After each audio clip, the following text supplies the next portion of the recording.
you don't exist. Take a perk and a talk of that shit. Money swallowed like sis. Did it perfect in the kid. Got a billion who sang on my head. Look at better put on the road I just spent.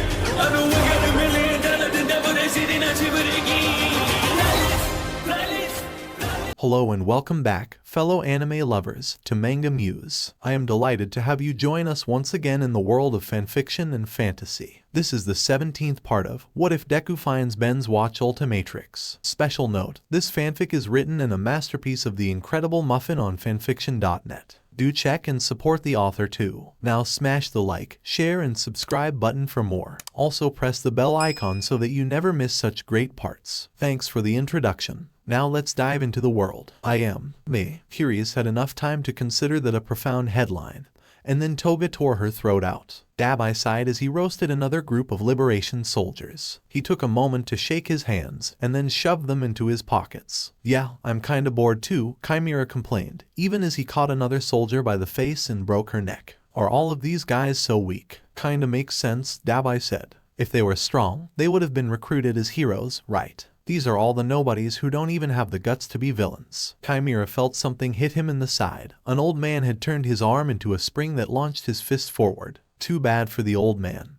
The actual blow had little force behind it, and Chimera backhanded him into a wall. Before he had time to confirm if he was dead, Chimera was attacked by 3 more soldiers. Their only strength is in their numbers, Dabai went on, and set another man on fire with a quick burst of flame. And we have to hold back, since we need at least some of these morons alive for Makia. Chimera growled. Now I really wish Twice wasn't captured. He could have made an army of clones to keep these idiots busy until then. Truth, brother, Dabai frowned. Hey, is it getting colder, or did I finally burn out my last nerves? A shadow fell over Chimera, and he looked up. Looking down at him was a young man wearing a thick coat, his other features concealed by a hood. He was towering over them on a pillar of ice, and it was clear that he was regarding them with disdain. Dabai and Chimera, the young man said in a monotone voice, you're 2 of the strongest members of the League of Villains, certainly strong enough to defeat our regular soldiers. You say that like you're a much higher caliber than these losers, Chimera grunted. I am, because unlike everyone else, even the Grand Commander, I threw away everything. People, school, even every other goal other than that of the revolution, to push my meta ability to its absolute zenith. The man gestured, and chunks of ice reared like cobras. I am Getten, and I am going to kill you. Dabai scoffed. All I got from that was blah, blah, blah. I'm an enormous tool. I get that right. Chimera barked out a laugh, but rather than comment, he fired a beam of heat from his mouth that vaporized the ice Getten fired at them. Dabai added to the attack with his own inferno. The extreme heat mixed with the cold, causing an explosion that sent Getten rocketing back on a much smaller platform of ice. Well, crap, Dabai muttered. I was hoping he couldn't control the ice if it wasn't touching the ground. Guess I was wrong. He raised what was left of an eyebrow when a few pieces of ice drifted onto his arm. Hey, that feels kinda nice. Thanks for cooling me off, punk. Getten seemed unfazed by his situation. So, the theories about you are correct. You can't regulate your body's temperature when you use your power, so it burns you. There are theories about us, Chimera asked. What, like the kind in online chat rooms? Because that's kind of pathetic. We have entire think tanks devoted to unraveling your powers, so that we may best defeat you, Getten said. Well, you sure as hell didn't do a good job, idiot, Dabai snarled, and raised his arms. Ice melts, remember. Just before he could launch more fire, jagged spikes of ice erupted from the ground that would have skewered Dabai,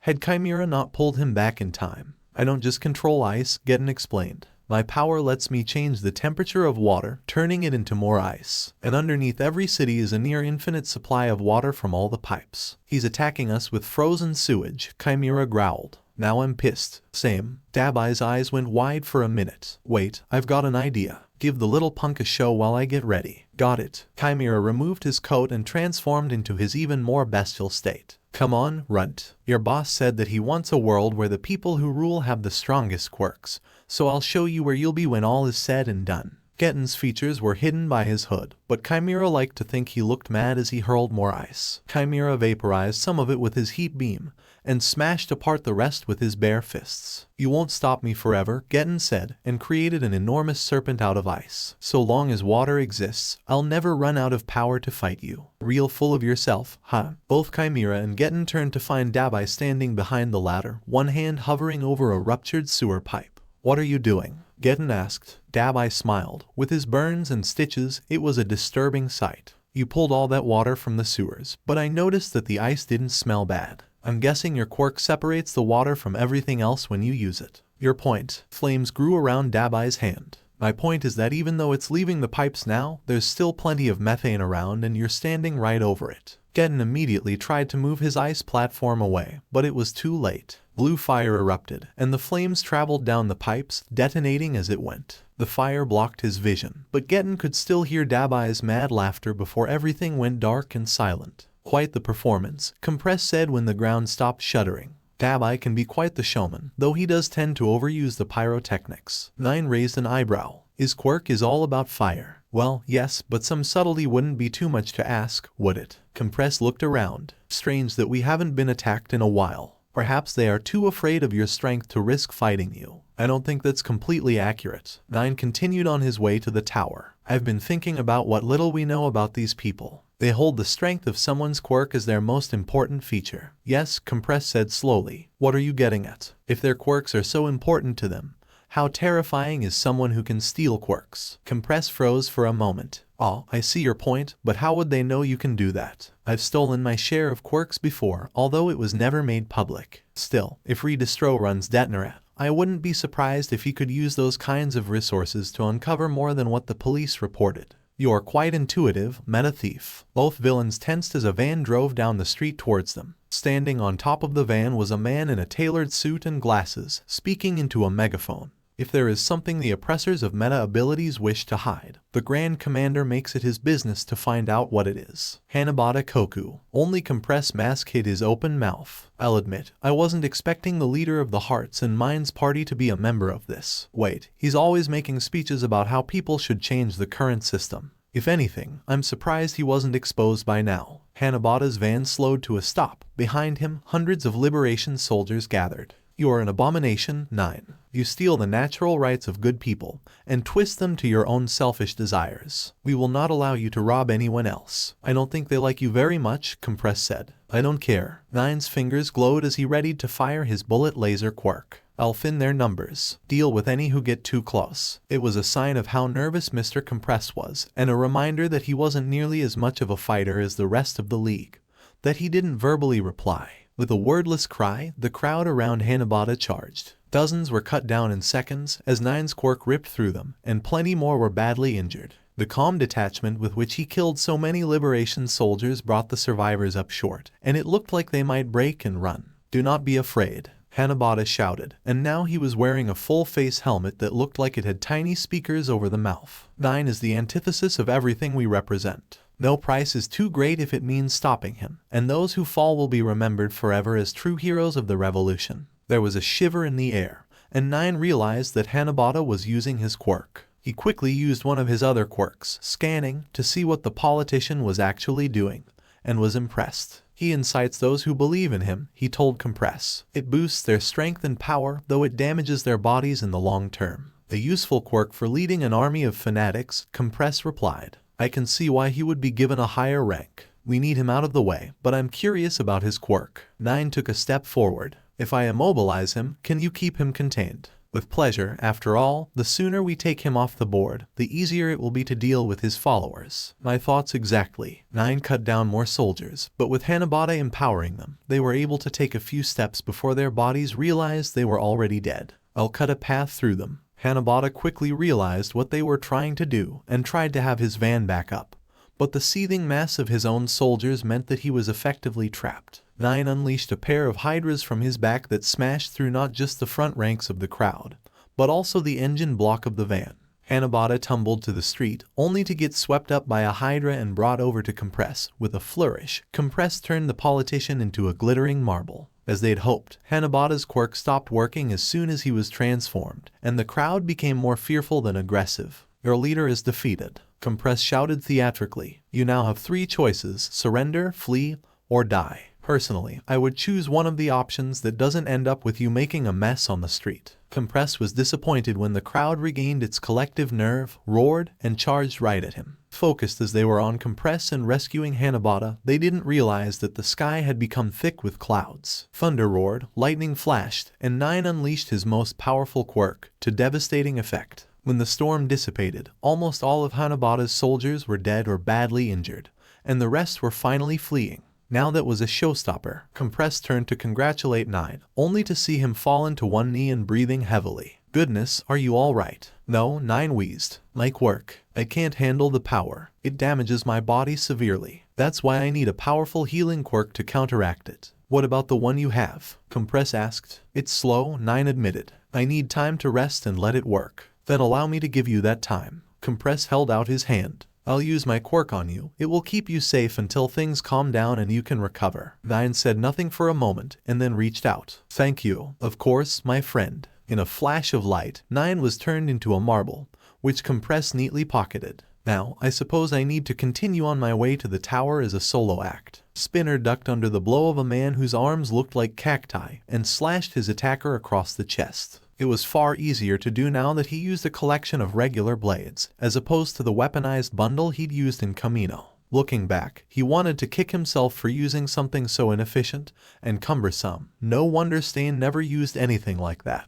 The cactus man fell to the ground with an agonizing scream as he tried to staunch the bleeding. Spinner was barely more than an amateur with a sword, but even he could tell that the wound was fatal. That was the 5th kill he'd claimed today and ever. He'd tried to kill people in the past, but he had either failed or only set his would-be victim up to be finished by someone else in the league. Even Compress had a higher body count than him, and yet now he was able to cross that line. Since the battle had begun, he'd been trying to figure out what had changed, but couldn't land on a definitive answer. Until then, he continued to stay by Shigaraki's side. "Swing harder," Shigaraki ordered, even as he turned 3 soldiers to dust with a single sweep of his hand. A dying man can still hit back. Spinner thought he felt a jolt of electricity run up his spine, and he swung his sword harder than he consciously wanted to. That single blow cut clean through a man's arms, and then his neck. Spinner was panting from the effort, but when Shigaraki spared a moment to nod at him, he felt rejuvenated, and pressed on. If Spinner was introspective, Shigaraki was hyper-focused on the task at hand, that task being the slaughter of everyone between him and the tower holding Yotsubashi. He moved with superhuman speed and reflexes, to the point that most of the Liberation soldiers who attacked him were dead before they realized what had happened. Shigaraki's body wasn't the only thing that had gotten stronger during his constant fighting with Gigantomachia. His quirk had also improved, to the point that even the barest touch of all 5 fingers reduced a target to dust in an instant. "We're almost to the tower," Spinner commented. "I'm kinda surprised we've only fought their grunts so far. They think they can overwhelm us with numbers, since we don't have twice with us." Shigaraki paused, then removed the hand on his face and threw up. That was the 3rd time he'd done so in the last 10 minutes, a sign of his exhaustion from constantly fighting Gigantomachia. Too bad for them, they're not actually fighting to kill. They aren't. Spinner glanced back at the wounded and dead Liberation soldiers behind them. "They seem to be going at us pretty hard." Shigaraki waved his words off. "No, they might have been training, but I doubt many of them have actually killed someone before. Until you get that achievement, you're always gonna hesitate in a fight." Spinner hesitated, but since they weren't being attacked at the moment, he felt that this was a good opportunity to ask. "Say, Shigaraki, who was your first kill?" Shigaraki paused, and then looked down at the severed hand he carried. "That's a story. Most of it was an accident, until my father came into the picture. I couldn't control my quirk, so he tried to stop me by hitting me across the face with a pole." "Oh God, sorry I asked." Spinner's relationship with his own family had never been great, but at least nobody had abused him. "Looking back, my father was the cause of a lot of my problems," Shigaraki said, and shrugged. "As soon as I killed him, I felt so much better. Well, I never liked abusers, so you probably did the world a favor." Feeling brave, Spinner continued. "So, what's with all the hands?" Shigaraki grinned. "Trophies." Spinner blinked. "Wait, are you saying those hands are your?" "This one is my father's," Shigaraki said, placing the severed hand back on his face. "That's all you get today. Come on, we've gotta get moving." "Alright." The two continued on towards the tower. Spinner cut down the rare Liberation soldier that got close, but most of those who attacked them were killed by Shigaraki. What had Spinner confused was just how Shigaraki was killing some of them. It almost looked like decay was spreading to anyone close to those Shigaraki directly touched. Did he go through a quirk awakening? Spinner wondered. I mean, he's been pushing himself like crazy for weeks, and quirks can evolve if you push them hard enough. but it's still rare. Did I miss something when I was taking a break between fights? Spinner almost tripped when Shigaraki abruptly stopped and pointed. Well, it's about time a miniboss showed up. Spinner peeked around Shigaraki and saw a man with a long coat draped over his shoulders like a cape. His face was heavily scarred, and he carried a taser in one hand. Despite the disintegrating corpses all around him, he seemed remarkably calm. Well, the man said around the cigarette in his mouth. It seems that I have the privilege of killing Shigaraki Tamura. How fortunate for me. I'd ask who you are, but I'm too tired to give a damn. Shigaraki took a step forward. And because I'm tired, I don't want to waste time killing you when I still have your boss to look forward to. So, one-time deal only, get out of my way, or die. The scarred man smirked. Oh, I think you have time to learn what my subordinates call me, Amplivolt. As for your generous offer, I'll have to choose a third option. I kill you and deliver your head to the Grand Commander. Spinner raised his sword. Pretty cocky for someone I've never heard of. Fame has nothing to do with skill, Amplivolt sneered. After all, your comrade Twice is considered one of the most dangerous villains in the country, yet I defeated him handily. Shigaraki raised an eyebrow. You know, I was wondering if I'd ever run into the bastard who actually did that. Congratulations, you're right under your boss on the list of people I want dead. You've moved up in the world. Amplivolt chuckled. I feel so honored. Spinner finally had enough. Here was the man that was directly responsible for kidnapping Twice, and he was close enough for him to rush. He moved to attack, but only managed a few steps before Amplivolt turned on his taser and fired a bolt of electricity directly into Spinner's chest, and everything went dark. With a roar, Gigantomachia burst out from underground and immediately reached out for where he thought his master's so-called successor would be. Instead, there was only empty air. Cautious, but also annoyed, Gigantomachia took a deep sniff and caught Shigaraki's scent. It was far away, but not so far that he couldn't be tracked. Coward? Gigantomachia wondered to himself. Wasn't a coward before. He was getting fun to fight. His curiosity grew, but so did his irritation. The fight against Shigaraki was the closest thing he had to fun, if only because it was the first time in years that he'd really tried to fight. Until Shigaraki proved himself worthy or died, Gigantomachia wasn't ready to let it end. With a roar, he followed the scent. Spinner. Hey, Spinner, you alive? A foot dug into Spinner's side, and his eyes cracked open. Standing over him was Shigaraki. The visible eye behind the severed hand narrowed as he glared down at him. Oh man, that really hurt, Spinner groaned. What hit me? A really friggin' big taser, Shigaraki said. But you're fine now. Spinner blinked. What? How can I be fine if I was? He looked down and saw that he was completely unharmed. How am I not hurt? Shouldn't I be hurt? And did I miss the entire fight? Pretty much. Shigaraki stepped aside, and Spinner stared at the absolute devastation around him. 3 buildings had been turned to dust, and there were huge craters in the ground. In other places, giant spikes made of stone jutted out in different directions, many of which were topped with the impaled bodies of liberation soldiers. How had that happened? Had someone's quirk hit their own side? Oh my god, Spinner breathed as he got to his feet. Wait, where's that Amplivolt guy? You kill him. I wish, Shigaraki growled. Once he saw what I was doing to his minions, he ran off. You should have seen his face when I powered through his quirk. Spinner was impressed. That bolt of electricity had taken him out in one shot, and he was far more rested than Shigaraki. However, when he looked closer, Shigaraki looked different. The dirt and grime from weeks of constant fighting was gone. In fact, he looked almost refreshed, if not for the bags still under his eyes. Hey, boss, are you? Come on, Shigaraki interrupted. We still have to find Redistro and put him in the ground. Well, I'll probably do that, but you should find Twice, make sure he's not dead. Yeah, that sounds good. Spinner decided that he needed to focus on rescuing his friend. He could ponder the mystery of his miraculous healing later. To their surprise, the tower wasn't guarded on the inside, but that just made them more cautious as they went up the stairs. They could have used the elevator, but that was an obvious trap. How dangerous do you think this guy is? Spinner asked. No clue. But if these guys think the power of a quirk is how society should be organized, then he'd have to be pretty damn strong. Shigaraki frowned. Still, he might just try to talk us to death. If he gets really chatty, maybe we can find out where Twice is. If we can, you go get him. Finally, they reached the top of the tower. Rather than open the door, Shigaraki put his hand against it and turned it to dust. Waiting for them were 4 men. 2 of them were familiar and unconscious, but of the other 2, one was nervous while the other was calm. Ah, you're here, the balding man said, and now Shigaraki had a face to go with the voice of Redistro, and inclined his head. Welcome to my tower. You got here faster than I anticipated. You threw a bunch of low-level summons against high-level players, Shigaraki said calmly. You don't need to be a genius to figure out that that doesn't usually end well. Ridestro shrugged.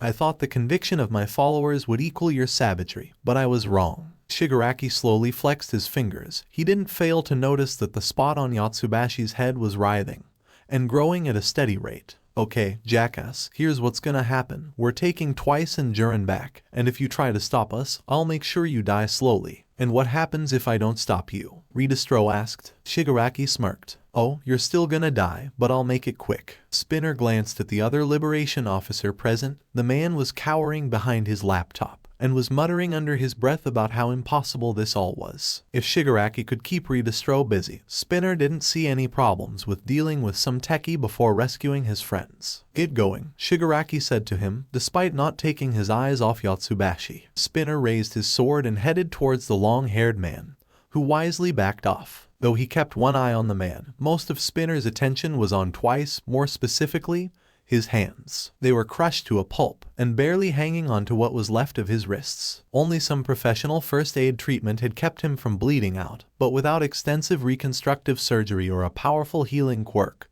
Twice would never use his hands again. That was a problem for two reasons. 1. Because Twice was now crippled. 2. Because Twice needed his hands to use his quirk. Spinner saw red. First, because someone he saw as a friend had been so badly hurt.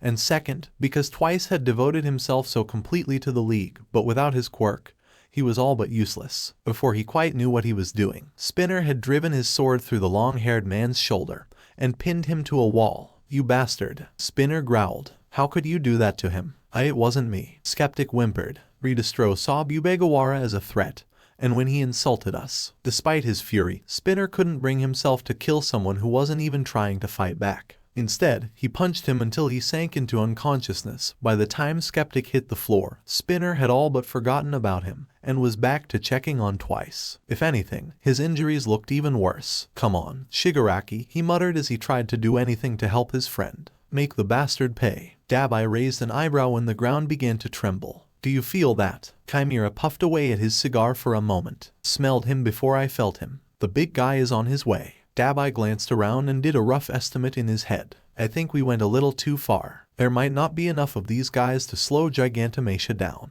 That monster is headed here. A familiar voice gasped out. Dabai looked down at the half-burned Getten. Oh, you're still alive. Coulda sworn you got fried to a crisp. Anyway, yeah, he's on his way to fight Shigaraki, but he'll destroy anything that gets in his way. I'm guessing that includes your boss. Getten's hood had fallen away, exposing the face of a young man with long white hair. He forced himself to his feet and formed another platform of ice out of the water from some leaking pipes. Ridestro, he cried out desperately. I'm coming. I'll stand with you. Chimera chuckled as he watched Getten fly off. I don't really feel like fighting Machia again, but I kinda want to watch the kid get pummeled into paste. Same. Dabai looked around and spotted a convenience store. Wanna see if they've got any good snacks we can take with us? Oh, hell yes. Before we begin this little scuffle, I must ask you a question, too, actually. Shigaraki flexed his fingers. What? First, if I had merely challenged you, instead of kidnapped Bubegawara, would you have fought so viciously? Probably, but not right now, Shigaraki admitted. I've been busy, and I wanted to finish up one quest chain before starting another. I can't say I'm much of a gamer, but I understand the context. Ridestro glanced out the window, where he saw several chunks of the city demolished or in flames. As for my second question, what makes you think you have the right to lead anyone? I am the descendant of Destro, the revolutionary who created this movement. I have been groomed since birth to bring about an enlightened era. What right do you have to take that from me? For a moment, Shigaraki was quiet. Honestly, you and I have similar goals. We both want to change this society, this world. But our styles are different. You fight when you have no other choice, but I see being a leader as someone who has to earn their team's loyalty every day. If we'd been more compatible, one of us would have wanted to team up. Ridestro frowned. Since that is not the case, we will do battle and find out whose methods are truly superior. Rather than continue speaking, Shigaraki lunged, one hand outstretched. To his surprise, Ridestro's spots spread across his entire body. His flesh bulged, and he grew to nearly twice his original height, and several times his mass. He was also faster than he appeared, because he was able to backhand Shigaraki into the far wall before Shigaraki could react. I hid my meta ability from the records, Ridestro said as Shigaraki pulled himself free of the cratered wall. My stress is contained in that spot on my forehead, and when I unleash it, it becomes pure power. Being a CEO is quite the stressful profession. I had to sacrifice my hairline, but that's a small price to pay for an almost limitless source of stress. Shigaraki stumbled and fell to one knee. Most of his severed hands had been crushed to pieces, except for the one on his face. Blood leaked from his mouth around that one, and Shigaraki pulled it off so that he could spit out more. "Well, that hurt," he said, and rose. "My turn." He charged again, but when Redistro tried to smash him aside, he nimbly dodged. Despite the danger he was in, he almost looked bored. "I've been fighting every day against someone bigger, stronger and faster than you," he said as he slid across the floor, narrowly avoiding every strike. "Compared to what I've been through, you're practically standing still." Redistro grimaced as his quirk made him even larger and more monstrous. "Don't go thinking I'm fighting at my full strength, boy. Please, quit acting like you're an in-game boss," Shigaraki scoffed. "I mean, you didn't even notice what I just did." Redistro blinked, and then realized that Shigaraki had been sliding across the floor while dragging his hand the entire way. A section of the tower started to crumble, and took Redistro with it. He shouted a wordless denial as he fell out of the tower. Despite the height and the debris raining around and on top of him, his quirk protected him from all but a few bumps and bruises. "That tricky little bastard," he grunted as he pushed himself free. "Well, damn," Shigaraki said as he slid down a steep ramp. "I was hoping that fall would take you out." "Wait a second," Redistro thought. "Where did that ramp come from? It's not part of the tower's architecture, and neither Shigaraki nor the lizard have meta abilities to create that, so what's going on?" Shigaraki grinned. "You're wondering about the slide, right? Let me show you what I did." He placed one finger on the ground. An instant later, a spike of solid stone lunged up and nearly skewered Redistro through the heart. "Good reflexes," Shigaraki praised. "How did you do that?" Redistro demanded. "Your power only destroys whatever you touch." Shigaraki grinned. "Remember Chisaki Kai? His quirk is called Overhaul. It let him disassemble and reassemble anything he touched, in just about any way he wanted. And now so can I." Yatsubashi felt his blood run cold, even as his stress increased by levels he hadn't thought possible. "You stole his meta ability." "Technically, no." Shigaraki placed a finger on his own chest, which briefly exploded as he repaired the damage Redistro had done. "I just stole his hands, and a friend of mine copied his quirk, which he gave to me." That's impossible." Redistro backed up on unsteady legs. "What's the matter?" Shigaraki taunted. "You were so confident a second ago. Is it because you thought I was just some punk throwing a tantrum? A psychotic killer that's not so afraid of actually living up to expectations and hiding for generations." He took a step closer. "Tell me, Redistro, what do you really think of me?" With his quirk active, Yatsubashi was more than twice as tall as Shigaraki.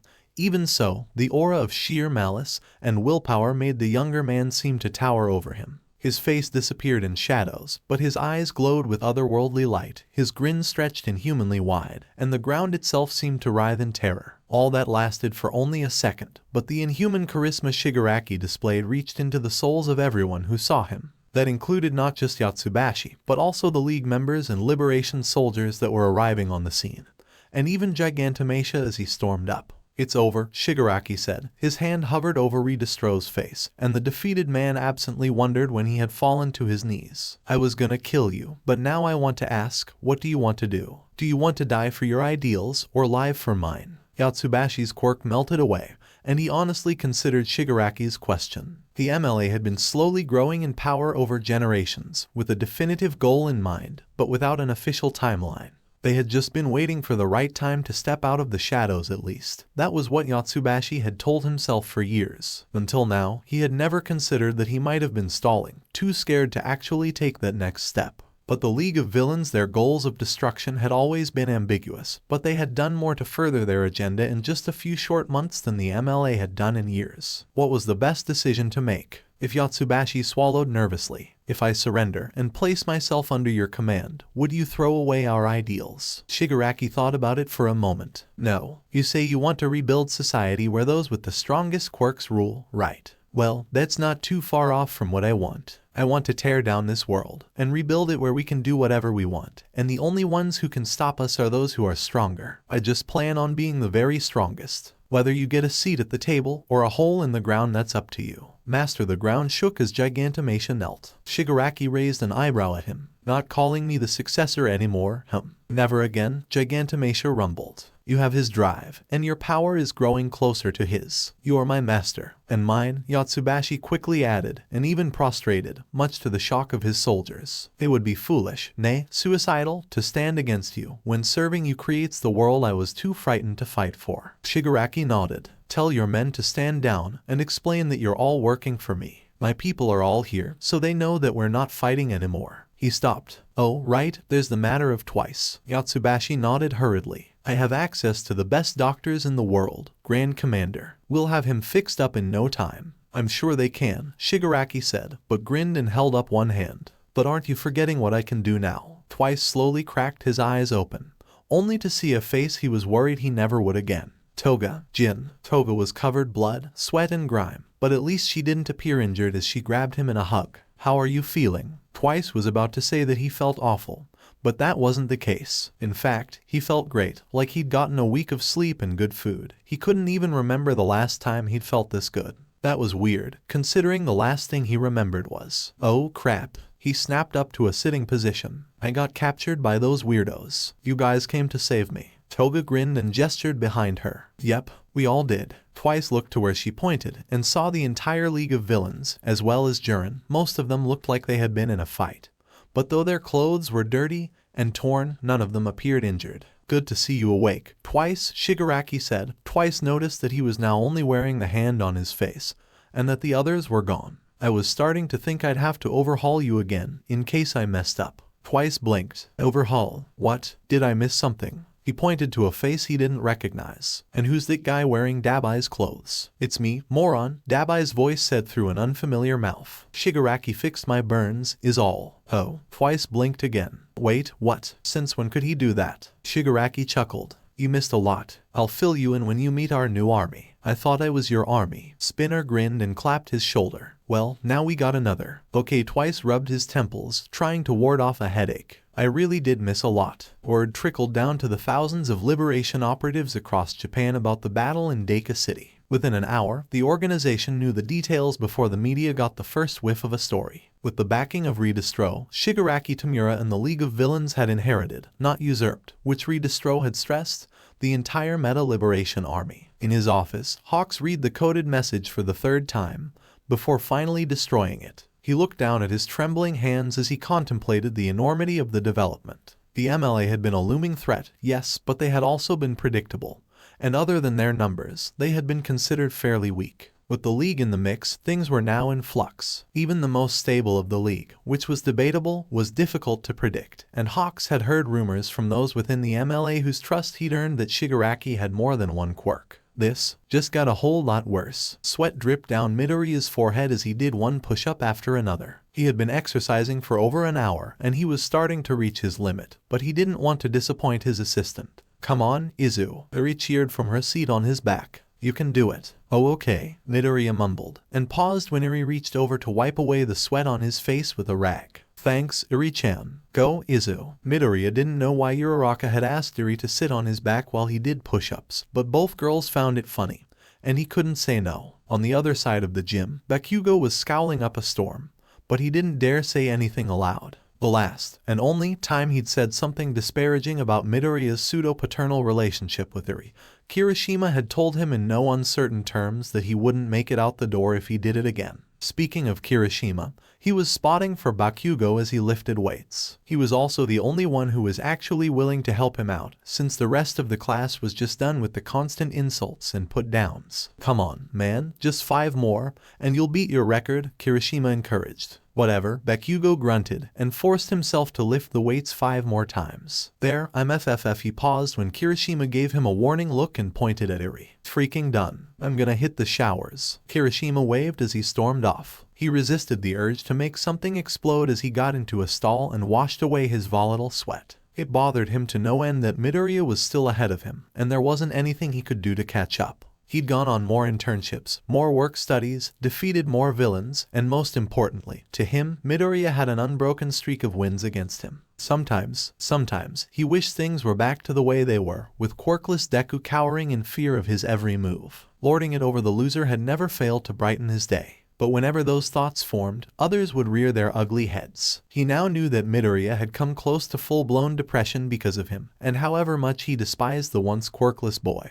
Bakugou didn't want his suicide on his conscience. The sound of voices in the locker room made Bakugou pause. Normally, he wouldn't care if the extras in his class were in his presence, but he recognized the voices of these particular extras, and it pissed him off. So, wait, you can modify your engines? Zero asked. Indeed. Ida sounded proud. More than one member of my family has a quirk like mine, and we have discovered that they can be repaired or even changed through surgery. Tensei's quirk was once much weaker, but a combination of the surgery and intense training resulted in him becoming a splendid hero. There was a pause. Hanta, are you alright? Dude, you hit me in the head 8 times during that. You have got to work on that hand-chopping thing. Bakugou almost shouted at them to shut up. The last thing he needed was Deku's fan club chattering on about stuff he couldn't care less about. The only reason he remained silent was because there was a chance Deku's friends would spill something that he could use to finally beat the nerd. Nothing underhanded. Of course, if Bakugou was going to beat Deku,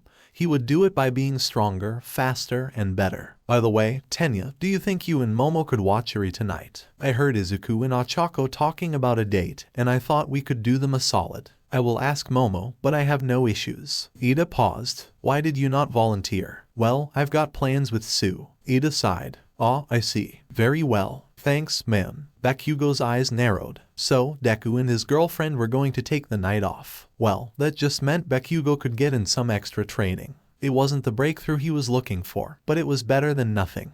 And then, he jumped right out of the ground, no clothes, looked at us, and you know what he said. Hato grinned even wider than before. He just looks at us and says, how are you guys? Melissa almost choked on her laughter. Huh, oh, that's hilarious. Rather than get embarrassed by Hato's story, Tagata joined in on his girlfriend's laughter. Yeah, I'm just glad I finally got underwear that I can use with permeation. Melissa bit her lip so hard that it hurt, and she fell onto her side as she tried not to laugh. The big three were almost as far gone.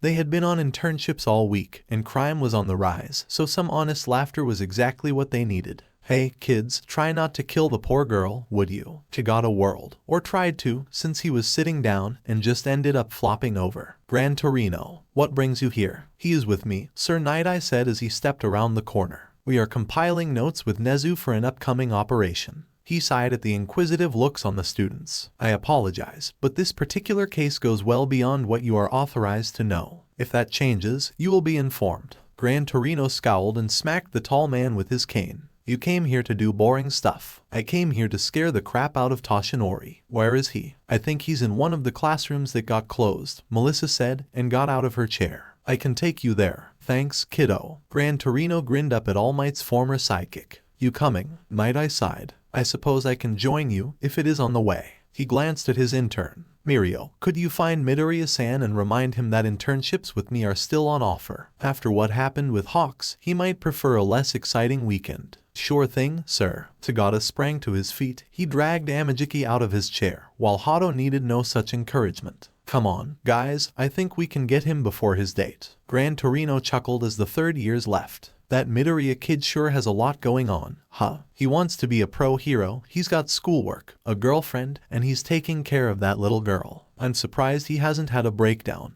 I suppose he's become more resilient after he was kidnapped by the League of Villains, Night-Eye mused. After something like that, his current lifestyle must not seem like such a challenge. Melissa hummed noncommittally as she led them into the main UA building. It probably doesn't hurt that his friends are always around to help him. He probably would have a breakdown if he tried doing everything by himself. I can't believe it took Toshinori decades to learn something this kid figured out at 16. Gran Torino complained. I knew I should have drilled that into his thick skull when I wasn't beating him to a bloody pulp. Night-Eye said nothing. He wanted Tagata to be the next symbol of peace, but he couldn't deny how lighter the boy seemed to be when he had people who knew about his burden of one for all. Hey, Blondie, you said Toshinori is using a closed classroom. Gran Torino raised an eyebrow. Why would it be closed? Melissa sighed. After the dorms were introduced, a lot of general studies students dropped out, so there are some free rooms during the day. Some students go there to make out. Gran Torino grinned up at her, speaking from experience with a certain blonde kid. Melissa tried to look innocent and failed spectacularly. Night-Eye sighed. You've corrupted him, haven't you? Hey, how do you know he didn't corrupt me? Melissa waggled her eyebrows. I know I didn't teach him to be that good with his tongue. Gran Torino laughed hysterically, while Night Eye tried to get that mental image out of his mind. The old man was still chuckling when Melissa brought them to their destination, but all three of them froze when they heard a frustrated shout, and then the crash of something breaking. Without thinking, Melissa reached for the door, but Night Eye stopped her. He held a finger to his lips as Gran Torino opened the door just a crack. The three peered through and saw All Might in his muscle form, steam hissing off his body as he withdrew his fist from what remained of the desk he'd destroyed. Pictures and reports were scattered all around. Night Eye had to cover Melissa's mouth to muffle her gasp when they saw that there were pictures of Midoriya and many of his transformations. What is the connection? All Might asked himself as he transformed and started to pace. All for One wouldn't have shown so much interest in the boy, no matter his quirk, unless there was a deeper link between them. Is Midoriya a distant relative? All for One has been alive for centuries, so it's entirely possible that his quirk was passed down and mutated over time. But how does that explain Tennyson? All of my contacts have turned up nothing. He stopped and knelt to pick up a photo. Maybe Nezu was wrong, and the boy is more capable than we thought. If he is a spy, then he's the best All for One has ever trained. By the end of All Might's rant, the door had been closed, and the trio had retreated a safe distance to come to terms with what they had seen and heard. I can't believe this, Melissa said, eyes wet with unshed tears. How could Uncle Might think that Izuku is working for All for One? I thought the bastard hadn't gotten under Toshinori's skin, Gran Torino grumbled. I guess I was wrong. Looks like the kid has a target on his back, and it's not even the villains this time. Night Eye sighed. We can't confront All Might about this. The last time I opposed him, he refused to consider any way that was different to his own. If we try to convince him otherwise, he'll dig in his heels and openly confront Midoriya-san. Melissa stared at him. You think he'd hurt Izuku? Only if you thought Midoriya-san was directly threatening someone, which he hasn't. Night Eye frowned. But All Might still wields immense influence with the public. 1 or 2 speeches, and all of Japan might see Midoriya-san as the next great evil. Melissa looked ready to protest, but Gran Torino held up his hand. You've only seen Toshinori as family, and as a hero, but I've seen him at his lowest. When Nana was killed, All Might was ready to strong-arm informants, destroy companies that had no idea who they were really working for, and raise an entire ward to the ground. That was back when he was young and reckless, and he's had decades to hone his hatred of All for One into a weapon. When it comes to that old bastard, Toshinori will use everything in his arsenal, especially now that he's retired and has nothing left to lose. Melissa thought about the man she'd just seen, the man she still thought of as her uncle. Then she thought about Midoriya, the good-natured boy who only wanted to be the top hero just so he could help the most people, who had been through so much in just his first year of high school. What should we do? Night Eye nodded approvingly at her. First, we inform Nezu-san about this. Even if he already knows, it would be a good idea to keep each other updated. A word of warning, however, I suggest that we tell no one else about what we've seen today. It would do no one any good if we start a divide between those that would follow All Might and those that would stand by Midoriya-san. Until it comes to that, I suppose we should protect Midoriya-san in any way we can. Almost 2 weeks had passed since Midoriya's aborted internship with Hawks, and he was in the unusual position of being completely bored. Everyone else in his class had gotten internships for the week, but he was stuck on campus until the police and HPSC could determine if it was safe enough for him to go out in the field again. That left him alone in the dorms, with nothing but his homework and his thoughts for company. Even Eri had been busy with her lessons from Nezu. The good news was that the homework part was done, and after a quick review as gray matter, he was proud to say that it was all correct, and at least he didn't use gray matter to get the answers in the first place. But now that it was done, he was bored. He'd do anything for something to do. As if the universe heard him, there was a knock on the door. Just before Midoriya opened it, Tagada's head phased through, making him jump. Hey, freshman, Tagada smiled brightly. Mind letting me in, or do you want to come out? Midoriya decided to let Tagada in. What's going on, Mirio? Tagada shrugged. I thought you'd be bored, so Yes, Midoriya grabbed him by the front of his shirt. Please, whatever it is, I'll do it. Okay, how does an internship with Sir Night Eye sound? Tagada pried Midoriya's hands off him. He said it would only be for a few days, but he thought you could use a quiet patrol or 2. Midoriya grinned. Thank you. Cool. Oh, and Gran Torino said he was going to be in the neighborhood for a while, so he'll probably want to spar with you. That brought Midoriya up short. Unlike Tagada, he didn't know how vicious the little old man could be in a fight. Sure. Tagada chuckled. Your funeral. Iravati sighed as she went on her aerial patrol. Part of her wanted to fly higher, well over the clouds, like she and Midoriya had done on their first date. but she couldn't. She had brought up the question with Ryukyu earlier, and she had told her that heroes weren't allowed to fly over certain altitudes without government approval or in an emergency, and neither was happening today. Upon learning that, Uraraka was very glad that she and her boyfriend had not been caught. Granted, it would have probably gotten them a slap on the wrist, but it would have seriously ruined the evening, not to mention they probably wouldn't have run into Eri, and Uraraka didn't dare think about what might have happened to the little girl otherwise. "You okay, Uravity?" Spirala called out as she flew next to her. Uravity was still getting used to Hato's new hero name. She had been considering changing it for months and had been asking her friends for good suggestions. Eventually, she had settled on Midoriya's, but when she'd thanked him for it the other day, he had looked totally lost. He'd stammered and mumbled to himself, but those who knew him best could see that something had completely thrown him off. Everyone had been too busy that day to comment, and later Midoriya seemed back to normal. "Just frustrated, I guess," Uravity said. "It feels like we should be doing something, but I have no idea what." "You're not the only one feeling that way," Ryukyu rumbled as she flew above them. Uravity glanced up and saw Genesis and Froppy wave before moving to the middle of Ryukyu's back. After the incident at Deku, a lot of heroes want to be more proactive, but the HPSC wants us to act like everything is normal. "Which is stupid," Spirala said with uncharacteristic bitterness. "The League killed hundreds of people before they were driven off, right? Why aren't we hunting them down?" Ryukyu sighed. "Logically, it's because we need to wait for more information.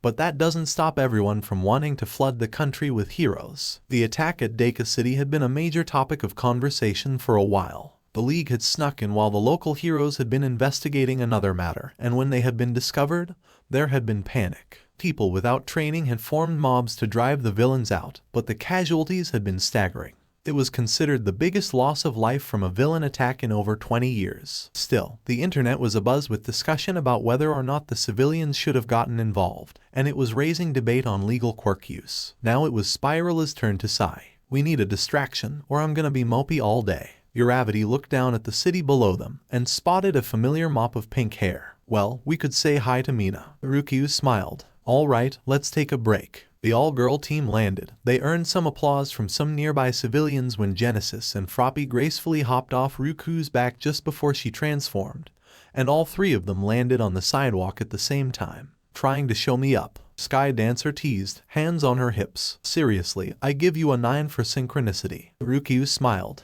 "Glad to know I rate so highly with you." Alien Queen ran over to her friends for a quick round of high fives. "Hey, girls, how's the patrol been?" Froppy shrugged. "It's a little too windy for me, Ribbit." "The winter weather isn't helping," Genesis added. "I'm just glad that my costume adjusts for temperature." "Same," Uravity, Froppy and Spirala said, and laughed. Alien Queen made a face. "Yeah, go ahead and brag. It's not my fault I can't use that nanotech stuff." "I mean, it kind of is," Uravity pointed out. "Your quirk just doesn't work well with it." Hey.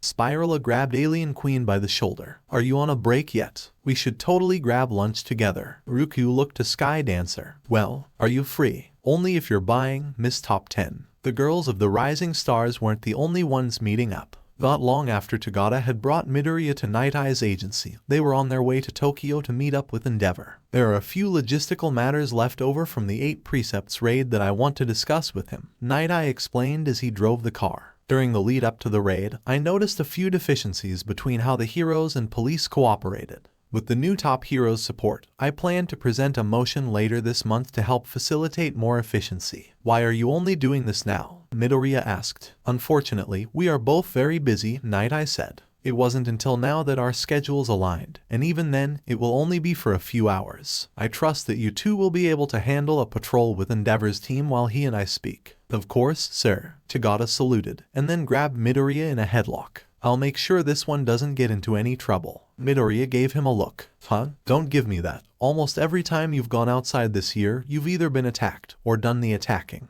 Midoriya wanted to protest, but if he was being honest, Tagata was right. It was like the universe was conspiring to put him in danger. A short while later, Night Eye parked the car not far from where Endeavor was waiting. He wasn't alone. He had Triumph with him, as well as his top sidekick, Vernon. Night Eye, Endeavor grunted. "There's a nearby coffee shop that heroes frequent. You and I can speak without interruption." "Excellent." Night Eye held up a briefcase. "I have brought the files you asked for." Endeavor nodded, then turned to his sidekick. "Vernon, take the interns on patrol. I want you at the 3rd checkpoint in no less than 2 hours. Stay there and we will join you. Got it, boss. Vernon looked at the 3 teenagers. You heard him, runts. Let's march. Night Eye and Endeavor didn't speak until they reached the coffee shop and were given a private booth. Even then, they were quiet until Night Eye opened his briefcase and pulled out 5 files, then turned on an app on his phone. All potential listening devices within 100 feet are now jammed, he said. Still, we had best keep our voices down. Agreed.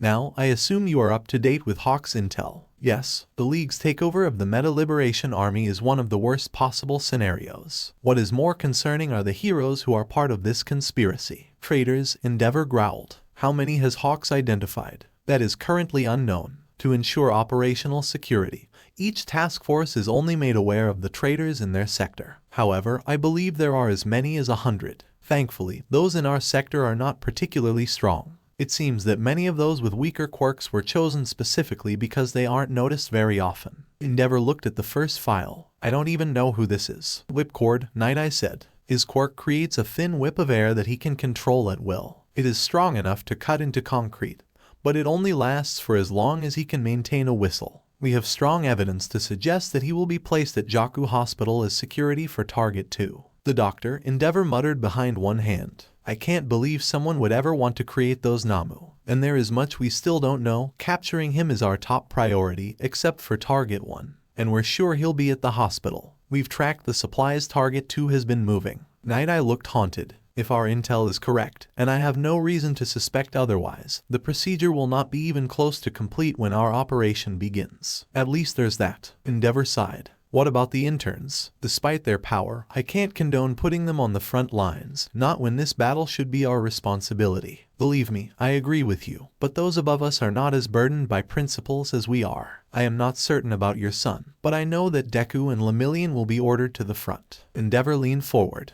Well, I need to be certain. For the first time since the meeting started, Night Eye looked worried. Are you sure? What I see may very well be set in stone. He's my son, Endeavor growled. If he'll be forced onto the field, I won't let him leave my side. I need to know, Night Eye. Night Eye sighed, but complied. He put his hand on Endeavor's shoulder and looked the man in the eye. After a few seconds, he broke contact and leaned back. Well, Endeavor demanded. Was Shoto all right? Night Eye massaged his eyes. I did not see him in any danger. Endeavor knew the stories from other heroes who had worked with Night Eye. If he was ever vague after looking into the future, it meant that something was so important that he couldn't risk someone altering their destiny. He claimed that everything he saw always happened anyway, but Night Eye wasn't the type to put all his eggs in one basket. I suppose I'll have to accept that. Endeavor took a deep breath. We still have some time before we have to meet up with the interns. I assume you still have more details to cover. Plenty. So, you're Deku, huh? Vernon looked him up and down. I saw your fight with Overhaul. And with that Namu. No offense, but someone like you should be working with higher-ranked heroes more often. Who? Endeavor. Triumph muttered. I'd rather be anywhere else. I've interned with Hawks, Deku protested. Vernon grinned, but it wasn't a nice grin. Yeah, but he's not number 1, is he? Hey, ease off, Lemillion said. His smile was casual, but there was an undercurrent of steel in his voice. Besides, if Hawks or Sir gave up Deku, then every top hero would think they could steal him. And it would be hard to learn anything if I kept switching, Deku added. Vernon shrugged. Your loss, kid. She paused. Hey, do you guys hear something? Sounds like water. Curious, the 3 boys focused and heard what sounded like liquid moving around, followed by terrified screams. It's coming from that way. Deku pointed to his right. Okay, let's go. Vernon led the way, even as she spoke. First things first, we're gonna evaluate the situation. If we can help, we will. If we can't, our job will be to evacuate civilians until Endeavor gets here. When they turned the corner, they saw an old man who looked like a disheveled priest. Most of his face was concealed behind a gray beard, and his eyes lacked pupils. He sat in a meditative position atop a sphere of glass that carried him through the air. As he passed by buildings and cars, the glass in their windows became like a liquid and floated up to join the sphere, which made it larger. I have seen the end. The old man shouted.